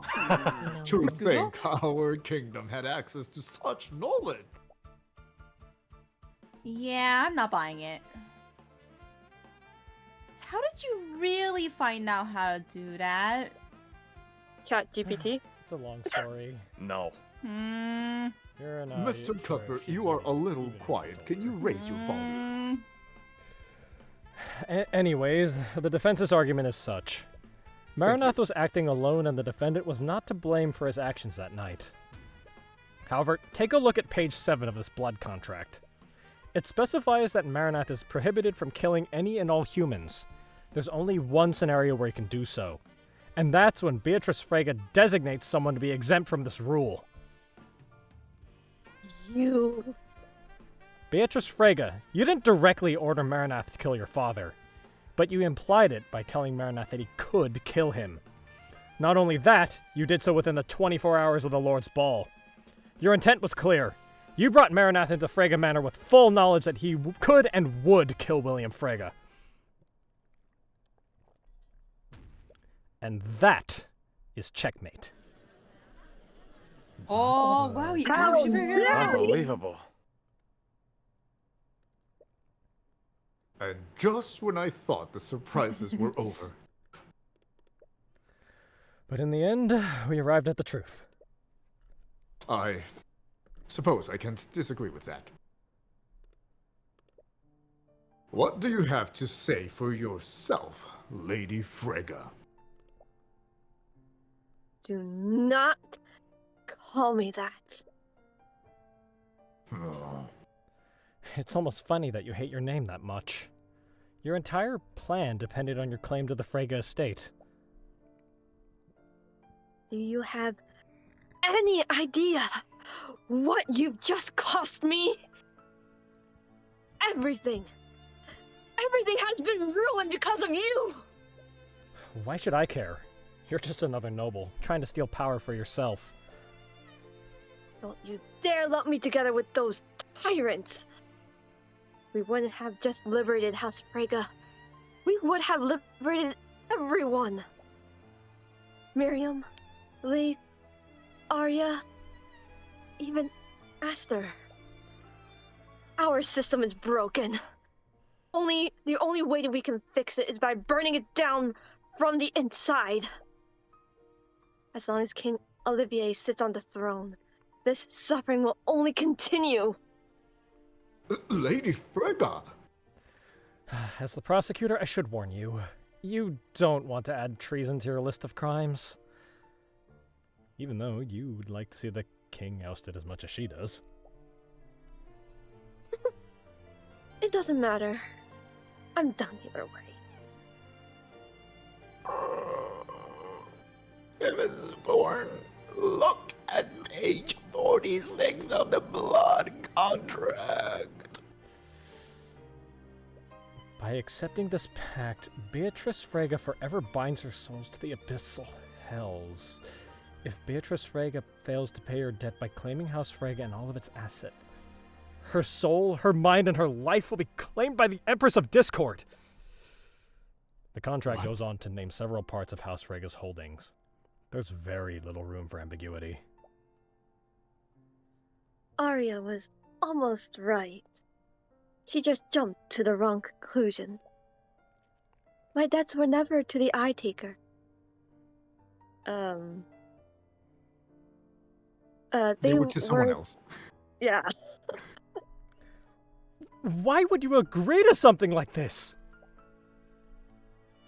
Because I miscalculated.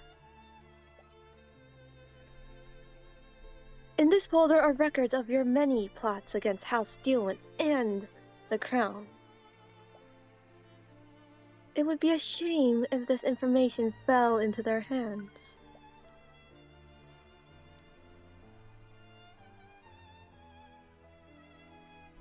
You go, Nick. Go. Wait, Or was it me? Yeah, it's you. It's you. Yeah, it's You think this... No, that sounds like a judge. You think this feeble attempt at blackmail will frighten me? I've dealt with far worse formidable adversaries than you. There's nothing I can't solve with House Frega's resources. What are you talking about? Lucio Steelwind isn't the type of person you can just buy. Lucio Steelwind. It's clear your time away has taught you nothing. Everyone can be bought. Before I left, he controlled every aspect of my life. I saw him as this unstoppable, tyrannical force. But I never even considered one possibility. That William Frega was a sheltered moron. He honestly thought he could pay off Lucio Steelwind. Anyone who's met him would know that would never work. I could have sent this information to House Steelwind and the King. But I was running out of time. I needed to inherit House Frega as soon as I could. I felt trapped. I felt angry. I just wanted something to change. Something about this feels wrong. Something deep inside you is crying out in anger. A blood contract is still a legal contract, isn't it? What? If it's a contract, we can dispute it. We can find some kind of loophole to get you out of it. What? Trying to redeem the enemy you just defeated. You really are heaven's born. I'm sorry, Mr. Cuthbert. But I won't accept your help. What? Why? We can at least try, right? Did you seriously come this far just so you could die? To dispute a blood contract is to bet your own soul. If you fail to render it null, your soul will be dragged to hell alongside hers. Even your divine blood won't save you from that fate. But still, I can't just... You've beaten me, Mr. Cuthbert. I don't want to drag anyone else down with me anymore. Not you, not Leigh, not Miriam. Despite everything, I still have my dignity. I believe there's no further need to prolong this trial. Bailiff, please escort Lady Frega and her familiar to a holding cell. I'll be passing my verdict shortly.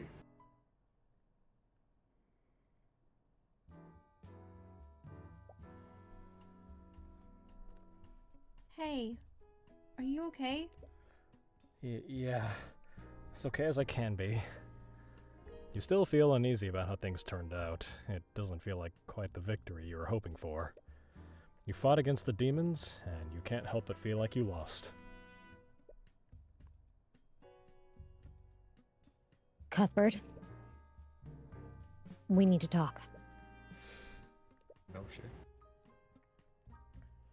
What's done is done, but the boss isn't going to take kindly to what you've done today. I know it's a long shot, but Maybe if you talk to him, he'll... No. Cuthbert, this is serious. He's going to send people after you. Dangerous people. You can't just ignore this. How old were you when your real mother was executed? 10 years old? Timora was the adult in that situation, and what did she do? She fed your anger and hatred for the nobility, instead of allowing you to process your grief healthily.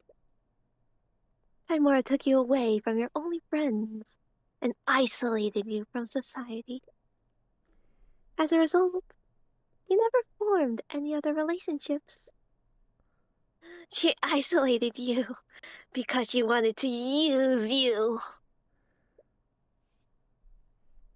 Please just listen to me and... Shut up. Tyrion? How could you do this? How could you work with criminals? Cuthbert, Everything you told me, all those ideals about protecting the weak, it was all a lie. Everything Commander White said about you is true, isn't it? I'm just trying to... I don't want your help. As you yell at her, your voice echoes throughout the lobby. Several of the people nearby turn silent. I gave up everything for you! My childhood! My home! My happiness! I left it all behind to chase the ideal that you told me you were fighting for! But it was never real, was it? You made me throw away everything! All for a goddamned lie! But I'll make it real. And I'll do it without you. Tyrion, As she reaches her hand out to you, you step away from her. You never cared about me, did you? All you cared about was using the Eye of Horus. That's not... Shut up! I don't want to hear any more of your damn lies. Go away! Get the hell away from me! I never want to see you again!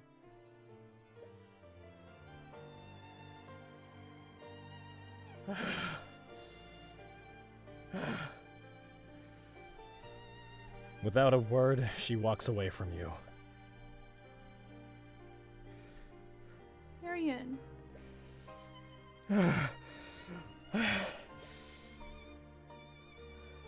She reaches out to her hand to hold yours again, but she hesitates this time. Do you honestly think Celeste will ever love you? I'm sure you understand now. Timora can only afford to pay her exorbitant salary because of my father. You've already burned that bridge. So where do you think the Crimson Demon will go when you can't afford her services anymore? Do you think she has the luxury of playing around with you for free? Or did you actually think that she enjoys spending time with you? Tyrion, you have to look at this rationally. Any support or affection that she's given you has only been to keep you as an employer.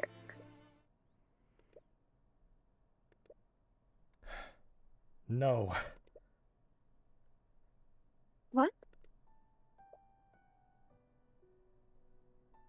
I can't believe it! We actually won! Tyrion, Celeste, there's no way for you to avoid checkmate next turn. Just surrender. There! How about... What about that? Checkmate. Damn it! You've been acting weird since we arrived at Orynx. Does it have something to do with your mother? Please, just talk to me! I'm your friend, aren't I?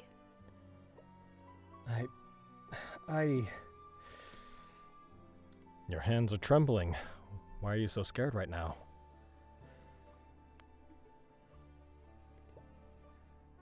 You feel Celeste hold your trembling hand from behind you. It's the same sensation you felt back then. Your anxiety fades and you take a deep breath.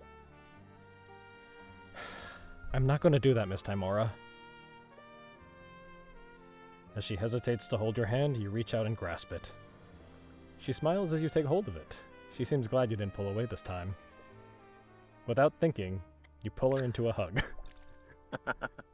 Aww. Sorry. I just really need this right now. Should I stop? No. It's just... People are staring at us. Who cares what they think? They're nobles. They're gonna hate us no matter what we do.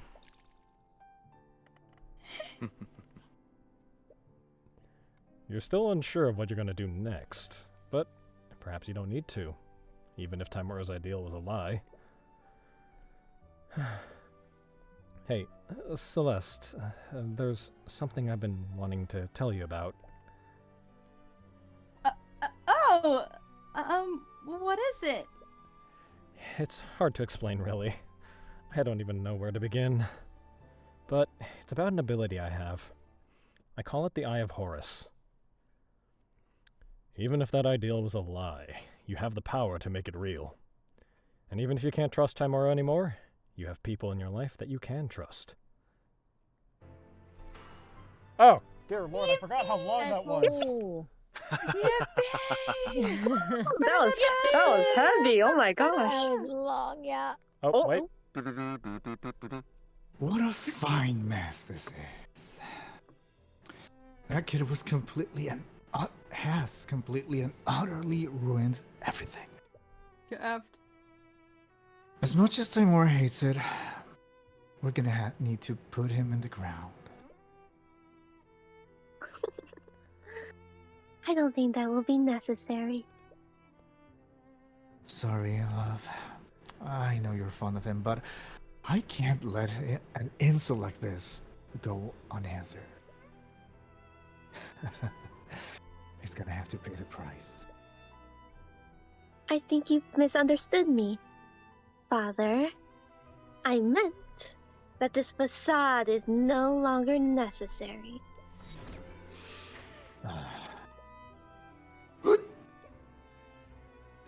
What the hell?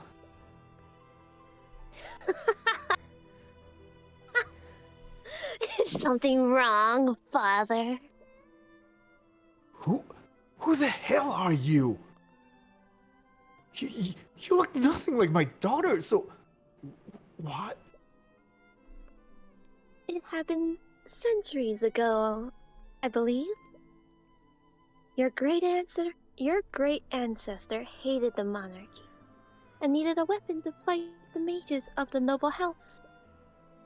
So, he made a pact with me. What are you talking about? But things didn't turn out like he wanted, I'm afraid. Poor Lord Laren's plot was discovered, and his noble house was stripped of its rank and status. His very name was stricken from the annals of history. He was supposed to give me Wyverngarde, but I had to settle for claiming his bloodline. Leon, how do you know about my name? No one knew about that name, not even my real daughter. I know it's been centuries, but I haven't forgotten, John. Everyone in your bloodline belongs to me, including your daughter. You bastard! What did you do to her? What I did to all my prey. I made her suffer. No. Did you know that she was crying out for you for months? I made her watch, you know. I made her watch as I took her place. Oh, while the father that she so desperately called out for forgot who she was. Oh, while my minions slowly and painfully tore her soul apart. You monster. You goddamn monster! I enjoyed her torment while it lasted. But even that couldn't satisfy me. What I really crave is the blood of a Celestial. That's what this is about? That stupid kid? But I can't have you kill my dear Tyrion just yet. At least, not until I'm done with him. You goddamn demon. I'll kill you. This man is your enemy. Your life's goal is, and always has been, to exact revenge on him. What the hell are you talking about? You! I lost everything because of you! They kicked me out of the Inquisition because of your false testimony! What? Let go of me! You killed my entire family. I won't let you get away with this. What are you talking about? I didn't do anything. Isn't that the noble who killed all those children? I heard he got released by paying off the judge. What are you talking about? Get away from me. Don't lie to us. We know what you did. No, stay away.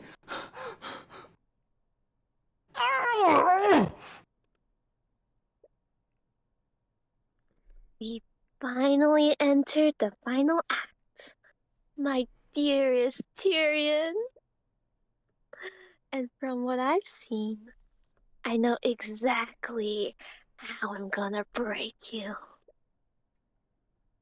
I hope you're just as excited as I am. Get away from him, please. I don't like Oh this. boy. Oh. If this were an God. anime, this is exactly where the happy song starts. After like the biggest trauma, then kiss, fall in love. Oh my god, not the Orym high outro. school. Not the Orym. Jesus. Oh my goodness. god, I am so sorry that went over so much. I No, you're fine. completely You're fine. bungled. Uh, I was having fun. Oh my gosh. was fun, To go it was off, fun. Go off hinge was great. I have a very concerned Yeah. cat. Say hi to the cat for me. Hi, Ugh. cat. I love I you. Hello can't there, wait. cat. If my sister's where's back Cat? home, I'm gonna have to explain the screaming, probably.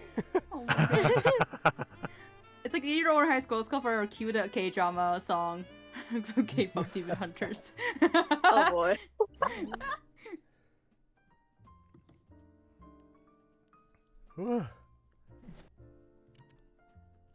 That was fun, though. It was. Mhm. Very. My Oh, favorite one yeah. is the monkey. My favorite one is the monkey. Because I love the Mm. monkey. The monkey was so much fun. You was. Thank you for letting me simpletons! break out the. Thank you for letting me break out the Gilbert Gottfried voice. Yes. Oh my god. Are you really accusing a monkey of being the perpetrator? Oh You my God. fool! The moment Tyrion like literally says, "I bring monkey to the stand," and then everyone just went silent afterwards. It's just so golden. It's like, I call Eugene Haroldson to the stand. Cricket, cricket. Pretty good. Ook, ook, ak, ook. Oh, banana. Yeah. Banana. The judge is probably retiring after this one. No. The I've judge seen probably I like how gained the like judge 30 went whole missing. years in that one trial. Wait, he dipped. He dipped the moment he saw the team. As He soon as dipped Mar- as soon as he saw the opportunity. It's like, Your Honor! Your Honor? It's like I don't get paid enough for this. Yeah, he's gonna be like telling the story to his grandchildren. Did I tell you about the time we had a monkey on the stand? Did I tell you about the time we had a demon on the stand? Did I tell you about... They're all the same... Yes, but it was interesting. Oh my god. Imagine if we could have gotten Tracker on the stand, too. Oh my Oh god. my god. Dude. Oh I am a very good boy. That'll be amazing. Does somebody have a stick for me to fetch? Bark, bark. Bark, bark, bark, bark, bark, bark, bark, bark, bark, bark. Also, doggo. I would've... Oh my god, I love doggo. I would've adopted doggo. Oh, Tracker is a good boy. yeah, he's a good boy. Alrighty then. Well, that was Thank you long. so much. It was so Thank you. long. I Thank should you so probably much. head out. Yes, Yeah. If you need to leave, Thank please you. feel free Yes, to do Yeah, so. thank you. Quick It's about note. to be 1 a.m. I am going to be Oh my out for the God. next 2 Yep, 1 a.m. Saturdays, for me. so Okay. So we're all for those. we'll, Okay. we'll pick up Okay. with Case 5, and I am definitely splitting that into at least 3 parts. Okay. Okay. Oh, okay. Sounds Okay. good. All good. All good. All We'll right. have to Yeah. schedule something, right? Oh, people right, I missing. need to make that schedule thingy. In case I Yeah. want to do any extras. Mm, on, you if need to do wanted that. To see if any Mm-mm. meetings are open. Alright. Mm. Sounds like a plan. Thank you for having us. Thank Thank you. you. Thank you. Thank you for Bye. I joining. hope my This and audio bring was us all okay together. today. Worked well enough. Sounded fine to me. Yay. All right. Bye-bye. Bye, night, Buenas Yesenia. noches. No, Take care, Good everyone. night, everyone. Bye. Oh, right, if I leave, hold on if I leave the thing goes, hold on a second, let me just enter. Okay, there we go. So, thank you everybody for joining us today.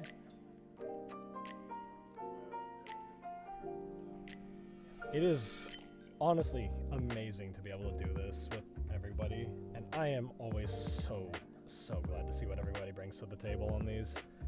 So, everybody, please give my friends the applause that they so richly deserve for this. The VOD will be going up soon, once I remember to actually do it. But until then, thank you everybody, and have a lovely night. I am going to go not speak loudly for like the rest of the night. Have a lovely evening, everyone. And thank you again.